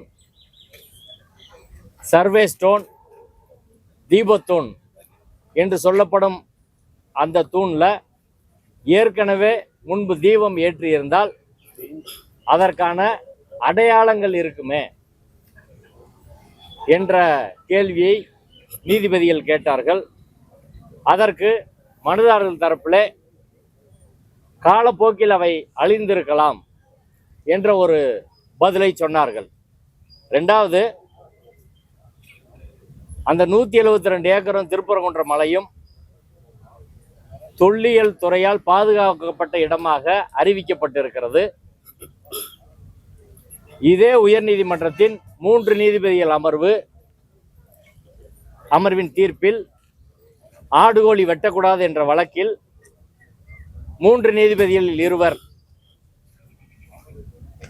திருப்பரங்குன்ற மலையில் சிக்கந்தர் தர்காவில் ஏதாவது நடவடிக்கை மேற்கொள்ள வேண்டுமென்றால் தொல்லியல் துறையின் அனுமதியை பெற வேண்டும் என்று நீதிபதி திரு விஜயகுமார் அவர்கள் சொல்லியிருக்கிறார். அந்த 3 நீதிபதிகள் தீர்ப்பு இந்த மலைக்கு பொருந்தும் போது, அதே போல அந்த இடத்துல இன்னைக்கு இவர்கள் சொல்லக்கூடிய தர்கா அருகில் உள்ள சொல்லக்கூடிய சோக்கால் தீபத்தூணில் கார்த்திகை தீபம் ஏற்ற வேண்டும் என்றால் தொல்லியல் துறை அனுமதி இல்லாமல் எப்படி பண்ண முடியும்? அதற்கு என்ன பதில் சொல்றீங்க என்று நீதிபதி கேட்டார். தொல்லியல் துறையை இந்த வழக்கில் பல முறை கூப்பிட்டுக்கிட்டே இருக்கிறாங்க. ஆனால் தொல்லியல் துறை இதுவரை வரவே மாட்டேங்குது. ஒன்றிய அரசின் தொல்லியல் துறையை ஓடி ஒழிகிறாங்கன்னு தெரியல. இதுவரை நீதிமன்றத்தில் வந்து இந்திய அரசின் தொல்லியல் துறை இதான் எங்க ஸ்டாண்டுன்னு சொல்ல மாட்டாங்க. விதி 8 தொல்பொருள் சின்னங்கள் பாதுகாப்பு சட்டத்தில் விதி 8ல் பல்வேறு நடவடிக்கைகளுக்கு தடை இருக்கிறது. அங்கே உணவு உண்பது, சமைப்பது உள்ளிட்ட பல்வேறு விஷயங்களுக்கு தடை இருக்கிறது. தொல்லியல் சின்னங்களை டேமேஜ் பண்ற வகையில ஏதாவது நடவடிக்கை இருந்தால் அதையும் தடை, அது அஃபென்ஸ்ன்னு சொல்லியிருக்கிறாங்க என்று வைக்கப்பட்ட வாதத்திற்கு நீதிபதிகள் விளக்கம் கேட்டார்கள். அப்போது நீதிபதி திரு ஜெயச்சந்திரன் அவர்கள் ஒரு கேள்வியை கேட்டாரு. தீபம் ஏற்றினா அந்த தொல்லியல் சின்னம் பாதிக்கப்படுமே, அதுக்கு என்ன சொல்றீங்க என்று சொன்னார். அதற்கு மனுதாரர் தரப்புல ஒரு தெளிவான விளக்கத்தை அவர்கள் வழங்கவில்லை. அடுத்து இடத்தை பொறுத்து வக்ஃபோர்டு அவங்க இடத்துக்குள்ள வருதுன்னு சொல்றாங்க. தர்கா அளந்தாதான் தெரியும்னு சொல்லியிருக்கிறாங்க. இப்படி இருக்கிற போது அது யாருக்கு சொந்தமான இடம்னு எப்படி முடிவு பண்றது? சிங்கிள் ஜட்ஜ் எப்படி முடிவு பண்ண முடியும் என்ற கேள்வியை கேட்டார்கள். அடுத்து, இது கஷ்டம் என்பதற்கான, இது நீண்டகால பழக்கம், அங்க தீபம் ஏற்றியிருந்த நீண்டகால பழக்கம் என்பதற்கான என்ன ஆதாரம்? ராமரவிக்குமார் பெட்டிஷன்ல என்ன சொல்லியிருக்காரு என்ற கேள்வியை நீதிபதி அவர்கள் முன்வைத்தார்கள். ராமரவிக்குமார் பெட்டிஷன்ல அதுல எதுவுமே தீபத்தூண் என்ற வார்த்தையே இல்லை என்பதை நீதிபதி அவர்கள் கேள்வி சொல்லி இதுக்கு என்ன பதில் சொல்றீங்க என்று கேட்டார்கள். தீபத்தூண் என்ற வார்த்தையே ராமரவிக்குமார் பெட்டிஷன்ல கிடையாது, அதுக்கு எப்படி சிங்கிள் ஜட்ஜ் ஆர்டர் போட முடியும்? நீதிபதி ஜி.ஆர். சாமிநாதன் அவர்கள் அந்த மனுவை பேஸ் பண்ணி எப்படி ஆர்டர் போட முடியும் அப்படின்னா, அதற்கான பதிலாக நாங்கள் பெட்டிஷன்ல சொல்லியிருக்கிறோம், மனுவில் சொல்லலை, பெட்டிஷன்ல சொல்லியிருக்கோம் என்று சொன்னார்கள். அதே போல ஏற்கனவே நீதிபதி திரு வேணுகோபால் அவர்கள், அதுக்கப்புறம் டிவிஷன் பெஞ்சு எல்லாமே சம்மந்தமாக டிஸ்கஸ் பண்ணியிருக்கிறாங்களே, என்ன செய்யறது? அந்த நீதிபதியில் தீர்ப்பெல்லாம் இருக்குதே என்று கேட்டதற்கு, அதில் சொன்ன இடம் வேற, இதில் சொன்ன இடம் வேற அப்படின்னு சொன்னாங்க. உங்களுக்கு பேசிக்கான டாக்குமெண்ட் என்ன அப்படின்னு கேட்குற போது 1994 தாக்கல் செய்த வழக்கு நீதிபதி கனகராஜ் அவர்கள் முன்பாக வந்து 1996 தீர்ப்பாகுது. அந்த தீர்ப்பை அடிப்படையாக வைத்துத்தான் எங்கள் வழக்கு இருக்கிறது. அந்த தீர்ப்பில் பக்தர்கள் விரும்பினா கோயில் நிர்வாகம் இடத்தை தேர்வு செய்யலாம் என்று இருக்கிறது. அதுதான் நீதிபதியும் கேட்டார். அந்த தீர்ப்பில் நீங்கள் சொல்கிறீங்க, அந்த தீர்ப்பில் முதல் டைரக்ஷன் என்ன? 1923 தீர்ப்பை வந்து மதிக்கணும். ரெண்டாவது என்ன? உச்சி பிள்ளையார் கோயில் தான் ட்ரெடிஷ்னல் பிளேஸ். மூணாவது என்ன? யாராவது பக்தர்கள் விரும்பினால் வேற இடத்துல ஏத்தன்னு விரும்பினா ஹெச்ஆர்என்சி டெம்பிளோட நிர்வாகம் ஹெச்ஆர்என்சி உயர் அதிகாரிகளை கலந்து முடிவெடுக்க வேண்டியது மூணாவது டைரக்ஷன். நாலாவது டைரக்ஷன் என்ன? அப்படி முடிவெடுக்கிற போது தர்கா இருக்கிறதாங்க என்பதை கவனத்தில் கொண்டு தர்காவிலிருந்து 15 மீட்டர் தாண்டி அப்படின்னு சொல்லியிருக்கிறாங்க. அப்படின்னா தர்கா சொத்துலேருந்து 15 மீட்டர் தாண்டின்றதை அவர் கையில் எழுதியிருக்காரு. தர்காவுக்கு அலாட் பண்ண இடத்துல இருந்து அதைத்தான் நேற்றைய தினம் வக்ஃபோர்டு சொன்னாங்க. அதுக்கு முன்னாடி தர்கா தரப்புலையும் சொன்னாங்க. தர்காவுக்கு அலாட் பண்ண இடம் எதுன்னு இன்னும் வந்து முடிவாகலை. அது டிஸ்பியூட்டு, இடத்த அளந்தால் தான் தெரியும். அப்படின்ற போது இது எந்த இடத்துல வருதுன்னு எப்படி முடிவு பண்ண முடியும்? அப்போ நீதிபதி அவர்கள் கேட்டார், முடிவு பண்ண வேண்டியது யாருங்க? முடிவு பண்ண வேண்டியது டெம்பிள் தான். அதுதான் சிங்கிள் ஜட்ஜுன்னு சொல்லியிருக்கிறாரு. அப்போ டெம்பிள் தானே முடிவு பண்ண. 1996 தீர்ப்பின்படி கோயில் நிர்வாகம் தானே இப்போ முடிவு பண்ணியிருக்கு. ஆனால் இந்த இடம் தான் சரியான இடம், அவங்க முடிவு பண்ண இடம் சரியில்லை, அந்த இடம் தப்புன்னு நாங்கள் சொல்லலை. ஏற்கனவே 2014 தீர்ப்பில் அது ஆகமத்துக்கு முரணான்னு ஒருத்தர் வழக்கு, சுப்பிரமணியன் வழக்கு போட்டு அந்த வழக்கு தோத்துருக்கேன், தள்ளுபடி ஆயிருக்கேன், அதை டிவிஷன் பெஞ்சு உறுதி பண்ணியிருக்காங்களே என்று நீதிபதிகள் கேட்டார்கள். அதற்கு நாங்கள் ஆகமம்னு சொல்லலை, ஆகமன்ற ஸ்டேண்டே நாங்கள் இந்த கேஸில் எடுக்கலை, நாங்கள் இந்த கேஸில் எடுக்கிறது தீபத்தூண் அப்படின்னு சொன்னாங்க. இப்போ மொத்தமாக நீதிபதிகள் கேட்ட பல்வேறு கேள்விகளுக்கு ஒரு தெளிவான விளக்கத்தை வந்து நீதிமன்றத்தில் மனுதாரர் தரப்பு முன்வைக்கலை. மனுதாரர் தரப்பு என்ன சொன்னாங்கன்னா, இது சர்வே ஸ்டோன் சொல்கிறாங்க, இன்னொரு பக்கம் சமணர் ஸ்டோன் சொல்கிறாங்க, கிரானைட் ஸ்டோன் சொல்கிறாங்க, அவங்களே மாறி மாறி ஸ்டாண்ட் எடுக்கிறாங்க என்ற வாதத்தை முன்வைத்தார்கள். பல்வேறு இடங்களில் உள்ள ஸ்டோன் உள்ள பிக்சர்லாம் நீதிமன்றத்தில் வந்து அவர்கள் சமர்ப்பித்திருக்கிறார்கள். இது அவர்கள் தரப்பு வாதமாக இருந்தது. குறிப்பாக 1923 தீர்ப்பு கிளியராக இருக்குது, 1996 தீர்ப்பு கிளியராக இருக்குது, மற்றபடி ரெஸ்டியூடி கேட்டாலாம் கிடையாது, முன் தீர்ப்பு தடை எதுவும் இல்லை என்ற வாதத்தை அவர்கள் முன்வைத்தார்கள். அதற்கு பிறகு வக்ஃபோர்டு தரப்பில் அந்த இடம் மறுபடியும் நாங்கள் சொல்கிறோம், அந்த தூண் இருக்கக்கூடிய இடம் எங்கள் சொத்தில் தான் இருக்குது, வக்ஃபோர்டு நாங்கள் அதற்கான டாக்குமெண்ட் வச்சுருக்கோம் என்று வக்ஃபோர்டு தரப்பில் சொன்னாங்க. இப்போ நீதிபதி அவர்கள் திரும்ப இன்னைக்கு அவங்ககிட்ட கேட்டாங்க, மனுதார் தரப்பில் வக்ஃபோர்ட்லேருந்து சொல்கிறாங்க அமைதியான முறையில் பேசி அதை தீர்த்துக்கலான்றதுக்கு என்ன சொல்கிறீங்க அப்படின்னு. அதற்கு அவர்கள் ஒத்துக்கொள்ளவில்லை. அமைதியான முறையில் பேசி தீர்ப்பது என்பது அது சாத்தியம் கிடையாது, அது காலம் கடந்துருச்சு, இனிமேல் அமைதியான முறையில் பேசுவதற்கான வாய்ப்புன்றது கிடையாது, இது ஒரு டாக்டிக்ஸாக அவங்க டிலே பண்ணுறதுக்காக பயன்படுத்துகிறாங்க, அதனால் சமாதான பேச்சுவார்த்தை அப்படின்றதுக்கு எங்களுக்கு உடன்பாடு இல்லை என்பதை நீதிமன்றத்தில் நேரடியாக தெரிவித்து விட்டார்கள். இறுதியாக வக்ஃபோர்ட்டையும் மூத்த நீதிபதி திரு ஜெயச்சந்திரன் அவர்கள் அதை சொன்னார், அவங்க சமாதானத்துக்கு இல்லைன்னு சொன்ன பிறகு நீங்கள் அதை சொல்கிறதுல ஒன்றும் பாயிண்ட் கிடையாது அப்படின்னு. இறுதியாக அனைத்து சாதி அர்ச்சகர் மாணவர் சங்கம் சார்பாக நான் வாதிட்டு சில ஆவணங்களை நீதிமன்றத்திலே சமர்ப்பித்தோம். குறிப்பாக மனுதார் தரப்பு ராம ரவிக்குமார் தரப்பு சில நீதிமன்ற தீர்ப்புகளை வந்து அவர்கள் சொன்ன முறையில் சரியா இல்லை, ஃபேக்டை சரியா ப்ரெசென்ட் பண்ணல, இன்கரெக்டாக இருக்கு என்பதை நாங்கள் நீதிமன்றத்திலே சுட்டி காட்டினோம். 2 விஷயம். ஒன்று, 2014 நீதிபதி வேணுகோபால் தீர்ப்பில் நீதிபதி வேணுகோபால் அவர்கள் தீர்ப்பில் 1996 தீர்ப்பையே சொல்லலை. மூத்த நீதிபதி திரு ஜெயச்சந்திரன் அவர்கள் என்ன கேட்டார்னா, 2014 இந்த பிரச்சனை வந்து மலை உச்சியில ஏற்றணும்னு சொல்லி முடிவாயிருக்கு, நீதிமன்றம் டிஸ்மிஸ் பண்ணியிருக்கு, டிவிஷன் பெஞ்ச் அதை உறுதி செய்திருக்கிற போது நீங்க எப்படி திரும்ப ரெஸ்டியூடி கேட்டா வருமே, எப்படி முன் தீர்ப்பு தடை வருமேன்னு கேட்டாரு. அதற்கு ராம ரவிக்குமார் தரப்பில் ஆஜரான வழக்கறிஞர் அதற்கு பிறகு பேசிய மூத்த வழக்கறிஞர் என்ன சொன்னார்னா, 1996 தீர்ப்பை, நீதிபதி திரு கனகராஜ் அவர்கள் தீர்ப்பை நீதிபதி திரு வேணுகோபால் அவர்கள் முன்பு யாருமே சமர்ப்பிக்கவில்லை, அதனால் அவர் அதை கன்சிடர் பண்ணவே இல்லை அப்படின்னு சொன்னார். இது தவறான வாதம், நீதிமன்றத்தில் தவறான தவறுகளை சொல்வது என்ற அடிப்படையில் நான் அதற்கு பிறகு ரிப்ளை பேசுகிற போது அதை எடுத்து என்ன அங்கே சொல்லப்பட்டிருக்கு அப்படின்றத நான் நீதிமன்றத்தில் சொன்னேன். அது தர்கா தரப்பில் தாக்கல் செய்த டைப் செட்டில் பக்கம் 272 நீதிபதி திரு வேணுகோபால் அவர்கள் வழங்கிய தீர்ப்பு 4/12/2014 தீர்ப்பு கொடுக்குறாரு. அந்த ரிட் பெட்டிஷன் நம்பர் 19/371/2014 அந்த வழக்கை தொடுத்தவர் அகில பாரத இந்து மகாசபையின் துணைத் தலைவர் கணேசன் என்பவர்.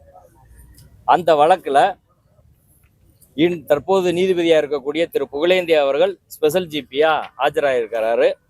டெம்பிள் அதில் இருக்கிறாங்க, திருப்பரங்குன்றம் இன்ஸ்பெக்டர், எஸ்பி எல்லாம் இருக்கிறாங்க. அந்த வழக்குல ஒரு மூணாம் பக்கத்துல 1996 தீர்ப்பு குறித்து வருது. இதான் அங்க இல்ல, அந்த ஜட்ஜ் முன்னாடி சொல்லலாம்னு சொன்னாங்க. ஆனா சொல்றாங்க, the premarital stand taken on behalf of the petitioner. Hindu மகாசபையோட கணேசன் அவர்கள் நீதிமன்றத்தில் என்ன சொல்றாருன்னா, is that the order of this court dated 21/11/1996 in WP 1888/4 of 1994 1996 தீர்ப்பு between Hindu Bhakta Jnana Sabai State Committee represented by its President Tyagarajan versus the Union of India and 8 others has not been given effect to by the respondents. In fact, in the said order, in paragraph 10 and 11, it is observed and held as follows. அப்படின்னு சொல்லி என்ன சொல்றாங்கன்னா, இந்து மகாசபையிலிருந்து 1996 தீர்ப்பை கோயில் நிர்வாகம் முறையாக அமல்படுத்தவில்லைன்னு சொல்லி அந்த தீர்ப்புல என்னென்ன சொல்லியிருக்காங்கன்றது அவங்களே சொல்றாங்க. ஆனா நீதிமன்றத்தில் இவங்க என்ன சொல்றாங்கன்னா, இந்த தீர்ப்பையே அந்த நீதிபதி கொடுத்துருந்தா அவர் மாற்றி எழுதியிருப்பாரு, அதனால ரெச்சுடிகேட்டா வராது, முன் தீர்ப்பு தடை வராதுன்றாங்க. ஆனால் இந்த தீர்ப்பு நீதிமன்றத்தில் சமர்ப்பிக்கப்பட்டு நீதிபதி டிஸ்கஸ் பண்றாரு. பேரா 10, 1, 2, 3, 4 எல்லாத்தையும் அதுல சொல்றாரு. அதை டீட்டெயில அது மட்டும் இல்ல, இந்த தீர்ப்பு 1996 தீர்ப்பு சொல்றாரு, 1923 தீர்ப்பு சொல்றாரு, 1931 பிரிவு கவுன்சில் தீர்ப்பு சொல்றாரு. இதையெல்லாம் சொல்லிவிட்டு நீதிபதி அவர்கள் என்ன சொல்றாங்கன்னா, இறுதியாக பேரா 28ல in this connection it is not out of place for this court to make a significant mention that it is represented on behalf of the respondents number 1 and 2 that the temple administration alone will light Deepam on the top of the mandapam of Uchipullayar temple on the eve of Magadibam festival in Tirupurangundram Murugan temple. கோயிலோட consistent stand என்னன்னா, உச்சிப்பிள்ளையார் கோயில் மண்டபத்தில், உச்சிப்பிள்ளையார் கோயில் தீபத்தூணில் கோயில் நிர்வாகம் சார்பிலே தீபம் ஏற்றுவதுதான் கோயிலோட பாரம்பரிய தொடர் வழக்கம் என்பதை அவர்கள் சொல்லி இருக்கிறார். அதை ரெக்கார்ட் பண்ணியிருக்காங்க.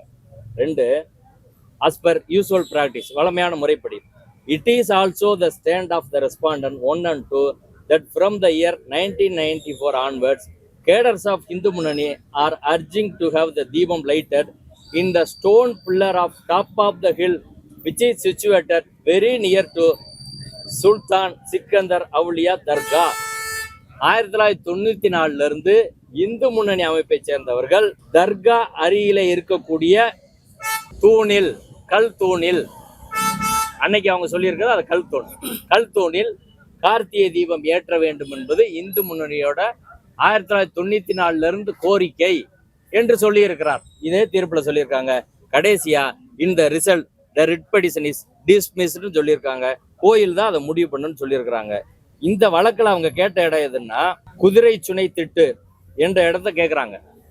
இப்போ இந்த தீர்ப்புல 2 விஷயம் சொல்லப்படுது. 1, இந்து மகாசபா கேட்குற இடம் குதிரை சுனை திட்டு. குதிரை சுனை திட்டு எங்க இருக்கு? அது நடுவுல இருக்கு, மலை உச்சியில கிடையாது. தர்காவில இருந்து 300 மீட்டர் தாண்டி இருக்கு. அங்க ஏத்துனா போதும் இந்து மகாசபா கேட்குறாங்க. இந்து முன்னணி என்ன சொல்றாங்க, மலை உச்சியில தர்கா பக்கத்துல இருக்க தூண்ல தான் ஏத்தணும் அப்படின்னு சொல்றாங்க. அதை நீதிபதி தள்ளுபடி செய்திருக்கிறார் 2014ஆம் ஆண்டு. ஏற்கனவே நீதிபதி இதே கோரிக்கையை தள்ளுபடி செய்திருக்கிற போது நீதிபதி திரு GR சுவாமிநாதன் அவர்கள் அதே கோரிக்கையை எடுத்து எப்படி விசாரிக்க முடியும்? இதான் நம்ம நீதிமன்றத்துல ஏற்கனவே சொன்னது. இன்னைக்கு திரும்ப அதை வலியுறுத்தி இருக்கிறோம். இன்று நாம் வலியுறுத்தி திரும்ப கடைசியா எங்கள் தரப்பு ரிப்ளைல ஏற்கனவே இதே கோரிக்கை இந்து முன்னணி அதே இடத்துல தான் கேட்டிருக்காங்க. தர்கா பக்கத்துல இருக்க ஸ்டோன்ல தான் இன்னைக்கு கேட்குறாங்கல்ல தீபத்தோடுன்னு, இது ஸ்டோன் பில்லர் தான் சொல்லியிருக்காங்க. அங்க இந்த பெட்டிஷன்ல ராம ரவிக்குமார் பெட்டிஷன்ல ஸ்டோன் பில்லர், அதே ஸ்டோன் பில்லர்ல ஏற்ற கேட்டு அது ரிஜெக்ட் ஆன பிறகு மறுபடியும் எப்படி வர முடியும்? அதை உச்சநீதிமன்றம் பல்வேறு வழக்குல சொல்லியிருக்கிறாங்க. முன் தீர்ப்பு தடை என்பது மிக தெளிவாக அமலாகும். ஒரு வழக்கை ஒரு முறை எடுத்து அதுல எல்லா கிரவுண்ட் எடுக்கணும். அப்படி இல்லைன்னா நீங்கள் வருஷம் ஒரு வழக்கு நீங்கள் போட்டுக்கிட்டே இருக்க முடியாது. அப்படி போட்டுக்கிட்டு இருந்தால் அது செல்லாது என்பதுதான் உச்சநீதிமன்றம் பல்வேறு வழக்கில் சொல்லியிருக்கு. ஒரு இஷ்யூவை ரீஎஜிடேட் பண்ண முடியாது, இன்டைரக்ட் வேலையும் பண்ண முடியாது, மறுபடியும் வழக்கு போட முடியாது, மாற்று வழியில் நீங்கள் பண்ண முடியாது என்பதுதான் சொல்லியிருக்கிறார்கள். அதை உயர்நீதிமன்ற இரு நீதிபதிகளுக்கு நாம் சொல்லியிருக்கிறோம். இந்து முன்னணி எடுத்த நிலைப்பாடை நீதிமன்றத்தில் நாங்கள் சொன்னோம். 1996 தீர்ப்பு எங்களுக்கு சாதகம், 1996 தீர்ப்பு எங்களுக்கு சாதகமாக இருக்கு என்று சொல்லி கொண்டிருக்கிறார்கள். 1996 தீர்ப்பு என்பது இந்து முன்னணியிலிருந்து வெளியே வந்தவர், அவங்க சொல்றாங்க வெளியேற்றப்பட்டவர், அவங்க தொடுத்த வழக்கு, தியாகராஜன் என்பவர் தொடுத்த வழக்கு. அதுல இந்து முன்னணியோட தலைவர் ராமகோபாலன் அவர்கள் 7வது எதிர்மனுதாரராக சேர்க்கப்பட்டிருக்கிறார். 7வது எதிர்மனுதார் ஃபைல் பண்ண கவுண்டர் அஃபிடவிட் அதில் சொல்லியிருக்கிறாங்க. பேரா 8ல் mister Kannan later counsel appearing for the 7th respond filed a counter affidavit என்று பதில் மனுவை சொல்லி நீதிபதி அவர்கள் அந்த விஷயத்தெல்லாம் சொல்லிட்டு வராங்க. அதில் according to the 7th respondent Thiru Ramagopalan அவர்கள் இந்து முன்னணி அமைப்பு தான் கிட்டத்தட்ட 25 வருஷமா கார்த்திகை தீபம் பிரச்சனைக்கு அவங்க தான் தொடர்ந்து போராட்டம் நடத்திட்டு வராங்க. ராம ரவிக்குமார் அவர்களுக்கும் அந்த போராட்டத்துக்கும் சம்பந்தம் இல்லை. அவர் என்னைக்கு அதில் பார்ட்டிசிபேட் பண்ணார் நம்மளுக்கு தெரியாது. இந்து முன்னணியோட மாற்று கருத்து இருந்தாலும் அவர்கள் தான் தொடர்ந்து 20 வருஷமா இந்த பிரச்சனையை பண்றாங்கன்னு மதுரையில் எல்லாருக்கும் தெரியும். அவங்க ஸ்டாண்ட் என்ன? அவங்க stand according to the 7th ரெஸ்பாண்டன் there is a stone deepam pillar near Kasi Vishwanathar temple and it is only in that place deepam was being lighted every year. என்ன சொல்றாங்க? காசி விஸ்வநாதர் கோயில் பக்கத்துல ஒரு கல் தூண் அல்லது தீபத்தூண் இருக்கிறது. ஒவ்வொரு வருடமும் அங்கதான் கார்த்திகை தீபம் ஏற்றுவது வழக்கம். இத நீதிமன்றத்துல தாக்கல் பண்ணியிருக்கிறது யாரு? திரு ராமகோபாலன் அவர்கள். இந்து முன்னணியோட ஸ்டாண்டா தான் உச்சியில் ஏற்ற வேண்டும் அவங்க ஸ்டாண்டு கிடையாது. காசி விஸ்வநாதர் கோயில் பக்கத்துல இருக்கக்கூடிய தூணில் தான் ஏற்ற வேண்டும் அப்படின்னு அவங்க சொல்லியிருக்கிறாங்க. அதுக்கு பிறகு என்ன சொல்லியிருக்காங்க? It is also contended that there can be no judicial interference with the mode and place of worship. நீதித்துறை இதுல தலையிட தேவை கிடையாது. நீதித்துறை தலையிட்டு வழிபாட்டு முறையில நீதிமன்றம் தலையிட வேணாம் என்று நீதிமன்றத்திலே ராமகோபாலன் சார்பில் 7வது ரெஸ்பாண்டா கவுண்டர் ஃபைல் பண்ணியிருக்கிறாங்க. இதுதான் நீதிமன்றத்தில் அவர்கள் சொல்லியிருக்குது. அப்போ இப்போ எத்தனை பிளேஸ் வருது? ஒன்று உச்சி பிள்ளையார் கோயில் மண்டபம், அடுத்து காசி விஸ்வநாதர் கோயில் பக்கத்தில் உள்ள தூணு, அப்புறம் குதிரை சுனை திட்டு, இப்போ தர்கா பக்கத்தில் இருக்க ஒன்று, மலை உச்சின்னு ஒன்று, ஒரு 5 இடங்கள் வருது. இதில் எந்த இடம் வந்து புனிதமானது, எந்த இடத்துல ஏற்றுறதுன்னு யார் முடிவு பண்ண முடியும்? நாளைக்கு இன்னொரு பக்தர் வருவார், இந்த இடத்துல வேணாம் இன்னொரு இடம் தள்ளி ஏற்றுங்க அப்படின்னு சொன்னால் அது கேட்க முடியுமா? அது கேட்க முடியாது. அப்போ நீதிமன்றத்திலே பல்வேறு நிலைப்பாடுகள் 1996 எடுக்கப்படுது என்பதை இன்றைக்கு நீதிமன்றத்தில் நாங்கள் சுட்டி காட்டினோம். இறுதியாக நீதிமன்றத்தில் நாங்கள் ஒரு டைப் செட் வந்து தாக்கல் பண்ணோம். அந்த டைப் செட்டில் வந்து 2 விஷயம் குறிப்பிடப்பட்டு இருக்கிறது. அந்த 2 விஷயம் என்னன்னா, அதாவது இந்திய சர்வே துறை 1899 வெளியிட்ட ஆவணம். அந்த ஆவணத்தில் name of station or point அப்படின்றதுல டிஸ்கிரிப்ஷன் கொடுத்துருக்காங்க, டிஸ்ட்ரிக்ட் கொடுத்துருக்காங்க, latitude, longitude, height of station எல்லாமே சொல்லியிருக்கிறாங்க. அதில் சிக்கந்தர் மலையில் ஒரு சர்வே ஸ்டேஷன் இருக்கிறது என்பதை 1899 வெள்ளையர் காலத்து ஆவணம். இந்த பிரச்சனையெல்லாம் வரும்னு தெரியாத வெள்ளையர்கள் இதெல்லாம் தொகுத்து வச்சிருக்கிறாங்க. அந்த டாக்குமெண்ட்டுக்கு பேர் வந்து இப்போ நாங்கள் காட்டுற டாக்குமெண்ட் தான் அது. The great trigonometrical survey of India, principal and secondary stations and other fixed points of in the southern region என்பதை போட்டு 1899 அந்த ஆவணத்தை கொடுத்துருக்குறாங்க. இந்த ஆவணத்தை நாங்கள் நீதிமன்றத்தில் இன்று தாக்கல் பண்ணோம். அதில் 2 பாயிண்ட் சொல்லியிருக்கிறாங்க. எந்த இடம்? 2 இடம். ஒன்று, name of the station or point district, Madurai டிஸ்ட்ரிக்டில் சிக்கந்தர் மலை நம்பர் 1, சிக்கந்தர் மலை நம்பர் 2. சிக்கந்தர் மலை நம்பர் 1ல் என்ன சொல்லியிருக்காங்கன்னா, an isolated rocky hill about 550 to 600 feet high and on the high road from Madura to Sevalpatti. இப்படி அந்த இடத்த பற்றியான டிஸ்கிரிப்ஷன் எல்லாம் north east of the town of Tirumangalam taluk Madura, Tirumangalam taluk Madura, இதெல்லாம் சொல்லிட்டாங்க. The station is marked by a circle and dot engraved on the rock towards the north west side of the summit and about 50 yards off the mosque on the top of the hill 1871. இது height எவ்வளவு இருக்குன்னா 1052 அடி ஃபீட்டில் உயரத்தில் mask பக்கத்தில் 1871 ஒரு survey station இருக்குது அப்படின்றத இன்னைக்கு நாங்கள் நீதிமன்றத்தில் கொடுத்துருக்குறோம். ரெண்டாவது ஸ்டேஷன் எங்கன்னா and a well known rocky hill about 53 yards in Sikandar Malai. The station is marked nearly in the center of the platform of the mosque on the summit of the hill. இது எப்போ உருவாக்கப்பட்டனா 1808 to 9. அதில் எங்கே சொல்கிறாங்கன்னா the station is marked in the center of the platform of the mosque on the summit. மாஸ்கோட அவங்க இடத்துல அவங்க பிளாட்ஃபார்மில் நடுவில் இருக்குது. மாஸ்க் இடத்துல இந்த சர்வே ஸ்டோன் இருக்கிறது என்பதை 1899 பிரிட்டிஷ் காலத்து ஆவணங்கள் மிக தெளிவாக சொல்கிறாங்க. இதை நாங்கள் இன்றைய தினம் நீதிமன்றத்தில் கொடுத்துருக்கிறோம். அடுத்து அவங்க மட்டும் இல்லை, நமது ஒன்றிய அரசு 2022 அப்துல் ஜப்பார் என்பவர் ஒரு ஆர்டிஐயில் மனு கேட்க சொல்கிறார். இதான் அவர் அனுப்புகிற மனு. அதில் திருப்பரங்குன்றம் மலை மேல் உள்ள சிக்கந்தர் தர்காவின் மலை உச்சியில் சர்வே ஆஃப் இந்தியா இண்டஸ்ட்ரி எஸ்டேட்டின் சர்வே ஜிடி ஸ்டேஷன் நிறுவப்பட்ட தகவல் தந்து உதவுமாறு கேட்குறேன்னு சொல்லி 3 தகவல் கேட்குறாரு. அதில் 2 தகவல் ஜிடி ஸ்டேஷன் எந்த ஆண்டு நிறுவப்பட்டது, எத்தனை ஜிடி ஸ்டேஷன் உள்ள அந்த மேப் கொடுங்கன்னு கேட்குறாரு. இதற்கு survey of India, government of இந்தியாவோட சர்வே ஆஃப் இந்தியா அவர்கள் தரப்புலேருந்து பழனிமுத்து என்பவர் ஆஃபீஸர் சர்வேயர், அவர் 21 மார்ச் 2022 தகவல் கொடுக்குறாரு. அவர் எங்கேருந்து தகவல் எடுக்கிறார், அந்த information received from GNRB Dehradun is given below. டேராடூனில் உள்ள சர்வே டிபார்ட்மெண்ட்லேருந்து இந்த ஆவணங்களை வாங்கி உங்கள்கிட்ட கொடுக்குறோன்னு சொல்லி 2 தகவல் சொல்கிறாங்க. முதல் தகவலுக்கு hill stations were established in the year 1809 and 1871 as per records. 2 number of hill station are there as per records.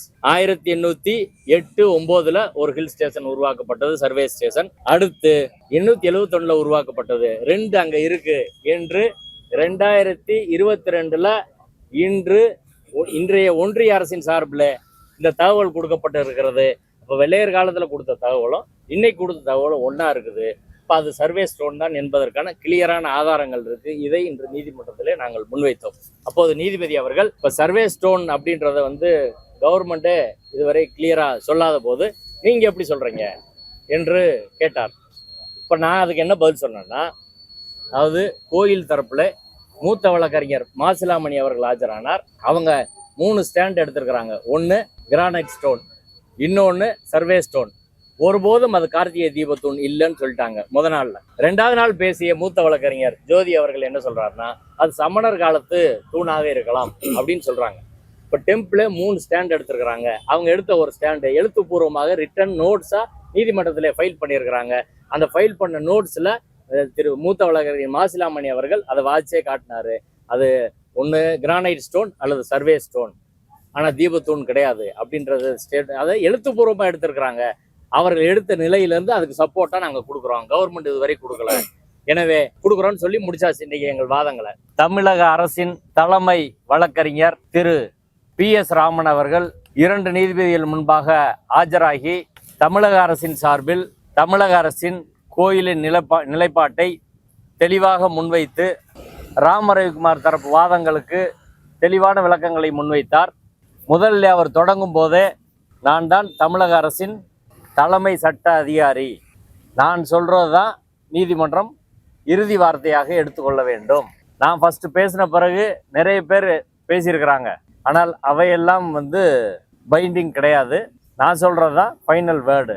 எனவே நான் இன்னைக்கு சொல்கிறது ஏற்கனவே நான் சொல்லியிருக்கிறதா நீதிமன்றம் கணக்கில் கொள்ள வேண்டும் என்று முதல் விஷயமாக தமிழக அரசின் சார்பில், கோயில் சார்பில், எல்லாத்து சார்பில் நாங்கள் பதிவு செய்தது என்னவென்றால் அப்படின்னு சொல்லி, முதல் விஷயம் தீபத்தூண் தொடர்பான வாதங்களை முன்வைத்தார்.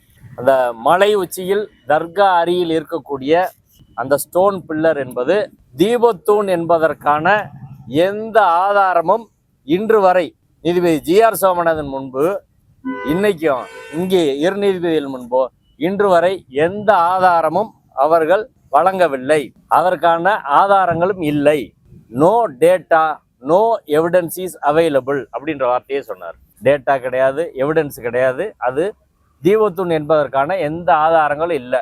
ஒன்று, அது தீபத்தூணே இல்லை, அது கார்த்திகை தீபத்தூணே இல்லை என்பது அரசு தரப்புல நாங்கள் தெளிவாக சொல்கிறோம்.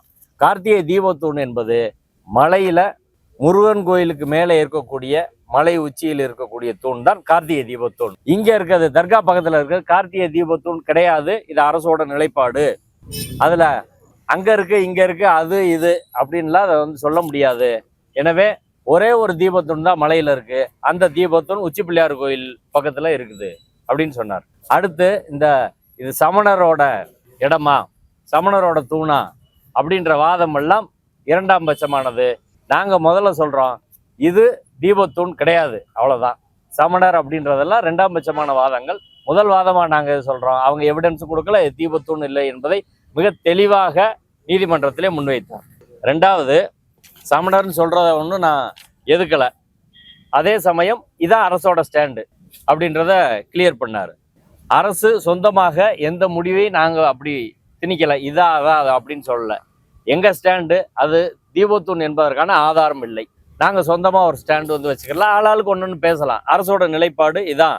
ரெண்டாவது, ஏற்கனவே 1993 சர்வே டிபார்ட்மெண்ட்டும் ரெவன்யூ டிபார்ட்மெண்ட்டும் அந்த ஸ்டோன் பில்லர் இங்கே சுற்றி பல்வேறு இடங்களில் திருநெல்வேலியில் எல்லா இடங்களிலும் இருக்கக்கூடிய தூண்களை வந்து ஆராய்ச்சி பண்ணி ரிப்போர்ட் இருக்கு அப்படின்னு சொன்னார். அடுத்து தூணோட ஆர்ஜின் என்ன, ஹிஸ்ட்ரி என்ன, அது துவக்கம் என்ன, வரலாறு என்ன, எவ்வளவு காலமா இருக்கு, எப்படி இருக்கு அப்படின்றதுக்கான எந்த ஆதாரமும் அவர்களால் கொடுக்கப்படவில்லை. அது தீபத்தூண் தானா அல்லது வந்து அங்க தீபம் ஏற்றப்பட்டதா, எப்ப அந்த தூண் அங்க வச்சாங்க, அது தீபத்தூண் தானா, தீபம் ஏற்றப்பட்டதா, எப்ப அங்க வச்சாங்க இப்படின்ற எந்த ஆதாரத்தையும், எப்ப இருந்து அந்த தூண் இருக்கு என்பதற்கான எந்த ஆதாரமும் யாராலும் வழங்கப்படவில்லை அப்படின்றது ரெண்டாவது பாயிண்டா வச்சாங்க. மூன்றாவதாக 1923 ஆண்டு தீர்ப்பில் 1923 ஆண்டு சார்பு நீதிமன்ற நீதிபதி ராமையர் அவர்களின் தீர்ப்பில் மிக தெளிவான ஒரு ஃபைண்டிங்ஸ் இருக்கு.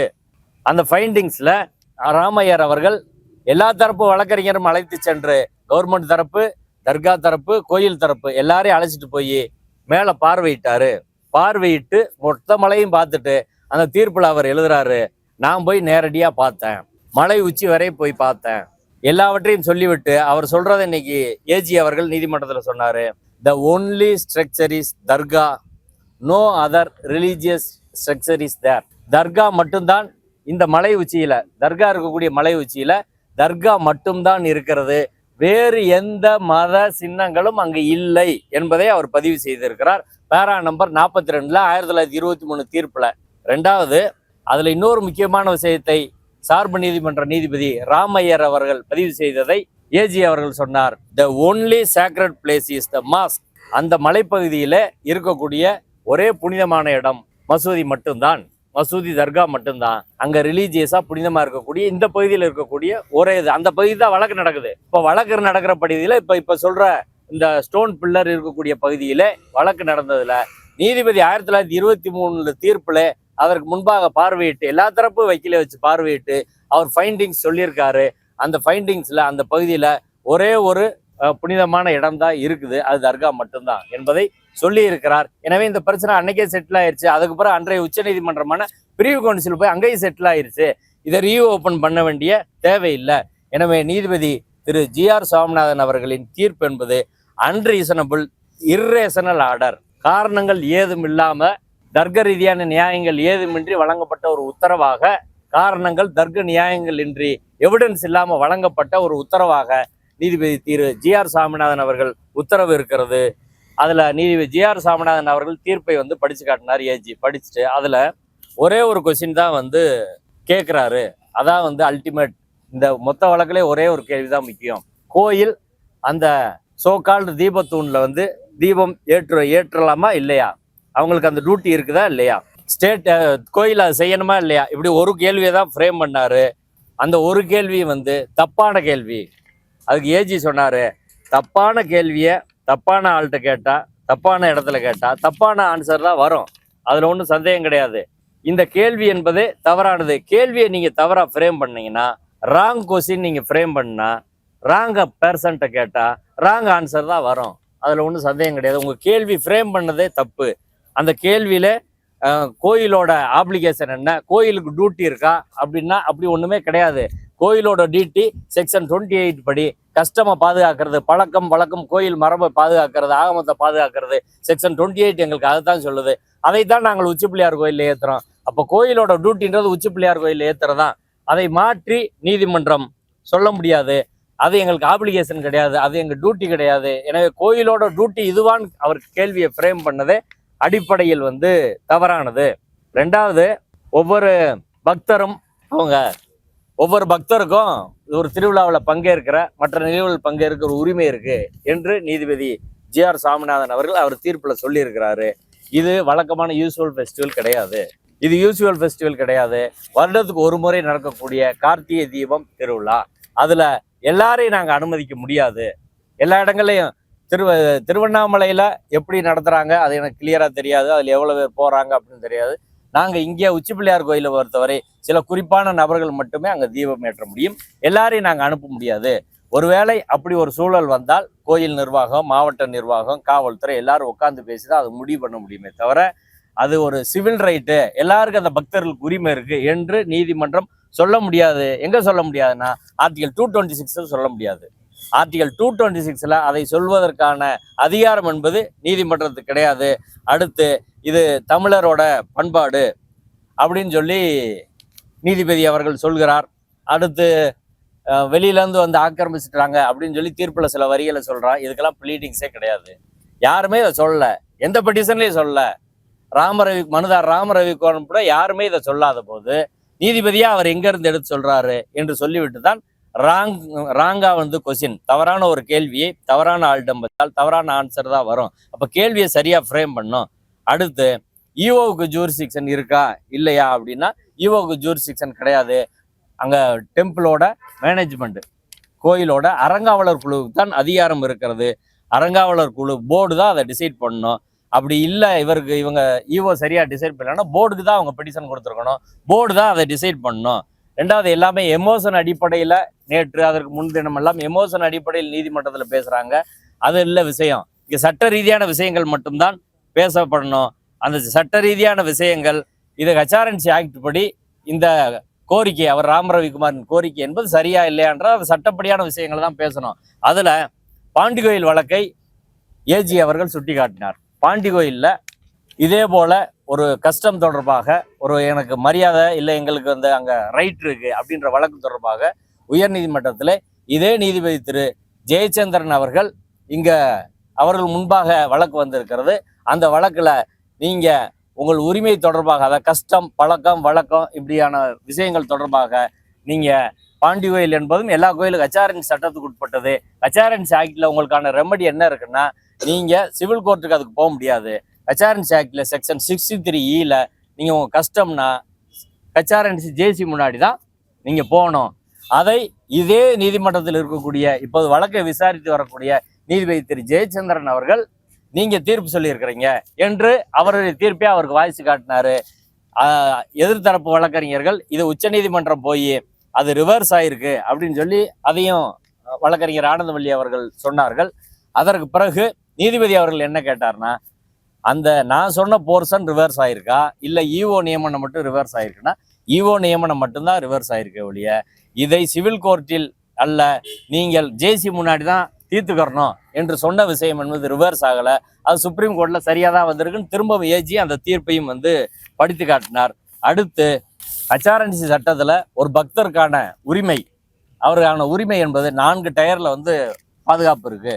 நீங்கள் போர்டுக்கு போகலாம், அடுத்து ஜேசிட்ட போகலாம், அடுத்து கமிஷனர்கிட்ட போகலாம், அடுத்து ஹைகோர்ட்டுக்கு வரலாம். இப்படி பல்வேறு விதங்களில் உரிமைகள் பாதுகாக்கப்பட்டு இருக்கிறது. எனவே ஏற்கனவே நீங்கள் கேட்டீங்க நீதிமன்றத்திலேருந்து, இப்போ ஜேசி தான் கரெக்டான ஆஃபீஸர் தீர்மானிக்கிறதுக்கு அப்படின்னா ஜேசிட்ட திரும்ப அனுப்புனா ஜேசி அதை விசாரித்து முடிவு பண்ணுவாரா அப்படின்னா முடிவு பண்ண நாங்கள் தயாராக தான் இருக்கிறோம். அந்த ஸ்டாண்டில் எங்களுக்கு மாற்றம் கிடையாது. ரெண்டாவது, இதில் நேற்று அவர்கள் வைத்த வாதத்தின் போது இம்மிடியட்டாக லா அண்ட் ஆர்டர் பெரிய லெவலில் பிரச்சனை இருக்குது, அதனால் நாங்கள் முடிவெடுக்க முடியலை என்று அரசு தரப்பில் சொல்கிறார்கள். அது தவறானது. அப்படி ஒன்றும் அங்கே இல்லைன்னு அவங்க சொன்னாங்க. அவர் ஸ்ரீராம் மூத்த வழக்கறிஞர் அவர்கள் அந்த கருத்தை முன்வைத்தார்கள். ஆனால் ஈஓ அவர் மனுவை பரிசீலிக்கிற போது எந்த இடத்துல லா அண்ட் ஆர்டர் வார்த்தையை சொல்ல, கோயிலோட பழக்கம் வழக்கம் கஸ்டம் மரபு இதுபடி உச்சி பிள்ளையார் கோயிலில் தான் ஏற்ற முடியும், வேற இடத்த கேட்க முடியாது என்பதைத்தான் நாங்கள் சொல்லியிருக்கிறோம். ஈஓ சொல்லியிருக்காரே தவிர ஈஓவோட ராமரவிக்குமார் அவர்களின் பெட்டிஷன்ல ஈஓ அதுக்கு பதில் கொடுத்துருக்காரு. அந்த பதிலை தான் சேலஞ்ச் பண்ணி வழக்கு போட்டிருக்காங்க. அந்த பதிலில் எந்த இடத்துலையும் லேண்ட் ஆறனால பிரச்சனை அப்படின்றத நாங்க சொல்லலை. அதுக்கப்புறம் இந்த ரிட்டு மெயின்டெனபிள் ஆகுமா அப்படின்னா ரிட்டெல்லாம் மெயின்டெனபிள் ஆகும், ஆனால் அது பிரச்சனை இல்லை. ஆனால் எங்கே பிரச்சனை வருதுன்னா சில விஷயத்துக்கு ரிட்டு மெயின்டெனபிள் ஆகாது. உதாரணத்துக்கு பிரசிடென்ட்டுக்கு எதிராக, குடியரசுத் தலைவருக்கு எதிராக போட முடியாது, கவர்னருக்கு எதிராக போட முடியாது, எலெக்ஷன் டிஸ்பியூட்ல போட முடியாது, 2 தனி நபர்களுக்கிடையான டிஸ்பியூட்ல போட முடியாது. மற்ற எல்லா விஷயத்துக்கும் ரிட்டு வரும். அதனால் ரிட்டு வராதுன்னா நாங்கள் சொல்ல, ரிட்டு வரும். எங்க இந்த வழக்குல எங்க பிரச்சனை வருது அப்படின்னா ரெஸ் ஜுடிகேட்டா என்பது வருகிறது. ரெஸ் ஜுடிகேட்டா என்ன, முன் தீர்ப்பு தடை என்பது இந்த வழக்குக்கு பொருந்தக்கூடியதாக இருக்கிறது. எந்த முன் தீர்ப்பு தடை? 1996 தீர்ப்புல, ஜஸ்டிஸ் கனகராஜ் தீர்ப்புல ஒரு இடத்த கேட்குறாங்க. அதுல தியாகராஜன் என்பவர் கேட்ட இடம் குதிரை சுனை அருகில கார்த்திகை தீபம் ஏற்றணும் அப்படின்னு ஏற்கனவே முடிவு பண்ணியிருக்கிறாங்க அப்படின்னு அந்த வழக்கில் அவர் சொல்றாரு. இந்து முன்னணி சார்பில் அந்த வழக்கில் காசி விஸ்வநாதர் கோயில் பக்கத்தில் இருக்கக்கூடிய தூண்ல ஏற்றணும் அப்படின்னு அதில் சொல்றாங்க. அந்த வழக்கில் கடைசியாக நீதிமன்றம் என்ன சொல்லிச்சு? 1996 தீர்ப்புல நீதிமன்றம் சொன்னது என்னன்னா, பக்தர்கள் ஆளாளுக்கு ஒரு கோரிக்கை வைக்கலாம், ஆனால் அதை முடிவெடுக்க வேண்டியது கோயில் நிர்வாகம் தான் என்று சொல்லி, கோயில் நிர்வாகம் HRNC உயர் அதிகாரிகளோடு கலந்து கொண்டு அதை முடிவு பண்ணணும். ஒரு பக்தர் ஒரு பெட்டிஷன் கொடுத்தா அந்த இடத்துல ஏத்தலாமா இல்லையா என்பதை முடிவு செய்ய வேண்டிய அதிகாரம் அந்த தீர்ப்பில் 1996 தீர்ப்பில் கோயில் நிர்வாகத்திற்கும் HRNC உயர் அதிகாரிகளுக்கும் வழங்கப்பட்டிருக்கிறது. அதைத்தான் சட்டமும் வலியுறுத்துகிறது. எனவே அதன்படிதான் செஞ்சிருக்கிறாங்களே ஒழிய மற்றபடி 1996 தீர்ப்புக்கு முரணாக எதுவுமே செய்யவில்லை. அந்த தீர்ப்பு நீதிபதி திரு GR சாமிநாதன் அவர்கள் வழங்கிய தீர்ப்புக்கு முன் தீர்ப்பு தடையாக இருக்கிறது. ஏற்கனவே ஒரு இடத்துல கேட்டு அந்த இடம் 2 இடம் அந்த வழக்குல சொல்றாங்க. 2 இடமும் நீதிபதி நிராகரிச்சுட்டு கோயில் நிர்வாகம் முடிவு பண்ணு சொன்ன பிறகு அதுக்கு பிறகு 2014 ஒருத்தர் வழக்கு போறாரு, அதுவும் நிராகரிக்கப்படுகிறது. அதை ரிட் அப்பீல் அது கன்ஃபார்ம் ஆகுது. 2014 ரெண்டு வழக்குகள் போடப்படுகிறது. 2 வழக்கும் ரிஜெக்ட் ஆகி 2017 2 ரிட் அப்பீல் வழக்கம் வருது. அப்போ அதில் ரெஸ் ஜுடிகேட்டா என்பது எந்த இடத்துல இருக்கு அப்படின்னு ஏஜி சொன்னார்னா, ரெஸ் ஜுடிகேட்டா என்பது இந்த இடத்துல ஏத்துங்க, அந்த இடத்துல ஏத்துங்க, இந்த இடத்துல மாத்தி ஏத்துங்க என்பது முன்தீர்ப்பு தடை. வழக்கு ஃபைல் பண்றதுக்கு முன்தீர்ப்பு தடை கிடையாது. எந்த இடம் என்பதற்கு முன்தீர்ப்பு தடை இருக்கிறது. இடம் தொடர்பாக HRNC தான், இந்து சமய அறநிலையத்துறையும் கோயில் நிர்வாகம் தான் தீர்மானிக்க வேண்டும் என்பது 1996 தீர்ப்பு. அந்த தீர்ப்பு தான் நீதிபதி திரு GR சாமிநாதன் அவர்கள் தீர்ப்பிற்கு முன் தடையாக இருக்கிறது. எனவே ரெஸ் ஜுடிகேட்டா என்பது வரும். ஏஜி இன்னொரு என்ன சொன்னார்னா, இப்போ ராமரவிக்குமார் ஒரு இடம் சொல்றாரு, ஏற்கனவே தியாகராஜன் ஒரு இடம் சொல்றாரு, இந்து முன்னணி ஒரு இடம் சொல்றாங்க.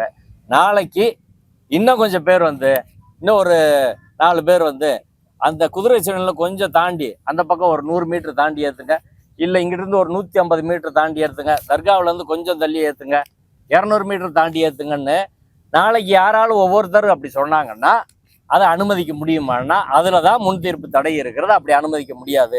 யார் வேணாலும் கோரிக்கை வைக்கலாம். அந்த கோரிக்கையை பரிசீலித்து முடிவெடுக்க வேண்டியது 1996 தீர்ப்பொடி டெம்பிளோட அட்மினிஸ்ட்ரேஷனும் HRNC உயர் அதிகாரிகளும் தான். எனவே 1996 தீர்ப்புக்கு முரணாகத்தான் இவங்க சொல்லியிருக்கிறாங்க. அடுத்த அரசு பாண்டியன் இந்த வழக்கிலே ஒருத்தர் வழக்கு போட்டிருக்காரு. அந்த அரசு பாண்டி என்ன சொல்றாருன்னா, இந்த இடத்தை மாற்றக்கூடாது, கோயிலோட பழக்கம் வழக்கம் மரபு பல நூற்றாண்டு மரபின்படி இந்த உச்சிப்பிள்ளையார் கோயிலை மாற்றக்கூடாதுன்னு அரசு பாண்டி வழக்கு போட்டிருக்கிறாரு. அப்போ இந்த வழக்குல 2-3 இடங்கள் கேட்கப்படுகிறது. எந்த இடத்த நாங்கள் முடிவு பண்ண முடியும்? அப்படி முடிவு பண்ண முடியாது. பக்தர்கள் அவங்க விருப்பப்படலாம். ஒருவேளை அவங்க நிரூபிக்கணும்னா HRNC ஆக்ட் படி அவங்க இது கஷ்டம் இருந்துச்சு அப்படின்றது போய் தான் சொல்லணும். அதே போல நேற்றைய தினம் பேசிய மூத்த வழக்கறிஞர் வள்ளியப்பன் அவர்கள் அதுல கஷ்டம் தொடர்பாக சில வாதங்களை முன் வச்சாரு என்று அதை இன்டர்பிரட்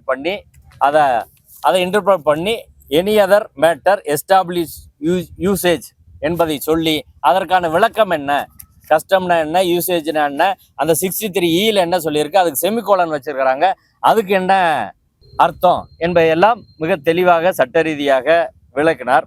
சில தீர்ப்புகளை உச்சநீதிமன்ற தீர்ப்பு 2016 SECல இருக்கக்கூடிய தீர்ப்பு, அதற்கு பிறகு திரு நீதிபதி M சுந்தர் அவர்கள் வழங்கியிருக்கிற ஒரு தீர்ப்பு, இப்படி எல்லா தீர்ப்பையும் சொல்லி இறுதியாக இது நீதிபதி திரு GR சாமிநாதன் அவர்கள் முன்பான வழக்கு. ஒன்று எங்கள் உரிமை அப்படின்றாங்க, இன்னொன்று கஸ்டமரி ரைட் எங்கள் பழக்க வழக்கம் அப்படின்னு சொல்கிறாங்க.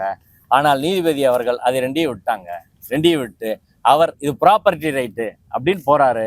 நீதிபதி 226ல் ப்ராப்பர்ட்டி ரைட்டை டிசைட் பண்ண முடியுமா? நீதிபதி அவர்கள் என்ன சொல்றாருன்னா அந்த பாராவை வாட்சி காட்டினார். அதாவது இது பழக்கம் வழக்கம் அப்படின்றதெல்லாம் அது ஒரு பக்கம் இருக்கட்டும். இந்த இடம் கோயிலுக்கு சொந்தம். ஏன்னா அங்கே காம்பவுண்ட் பண்ணிட்டாங்க. அதுக்கு மேலே உள்ள பகுதி கோயிலுக்கு சொந்தம்.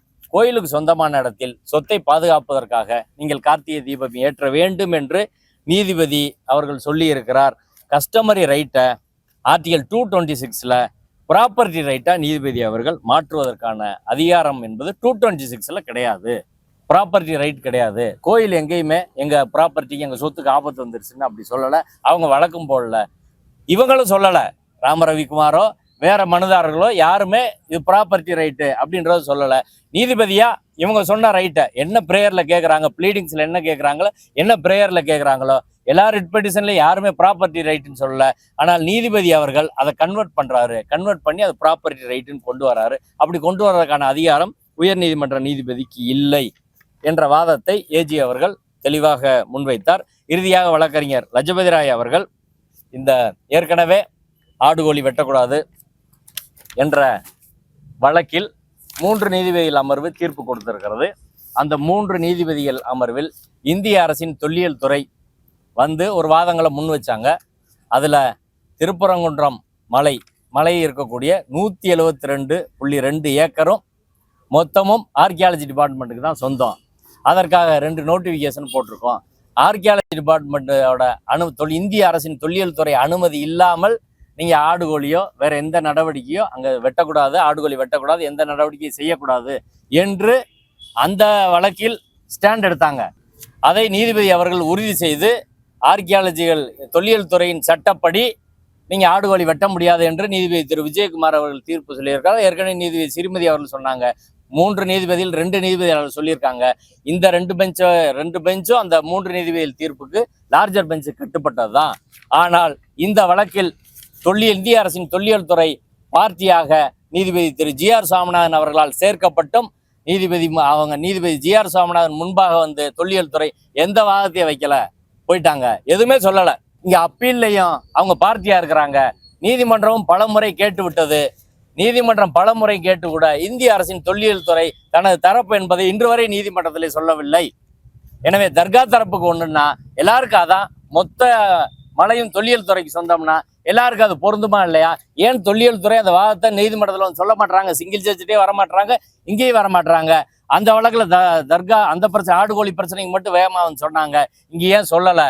அவர்கள் நிலைப்பாடு இதுவரை என்னவென்றே தெரியவில்லை என்ற வாதத்தை வழக்கறிஞர் லஜபதி ராய் அவர்கள் முன்வைத்தார். எங்கள் தரப்பில் அனைத்து சாதி அர்ச்சகர் மாணவர் சங்க தரப்பில் நாங்கள் ரிட்டனாக சப்மிஷன் வந்து நீதிமன்றத்தில் கொடுத்துட்டோம்.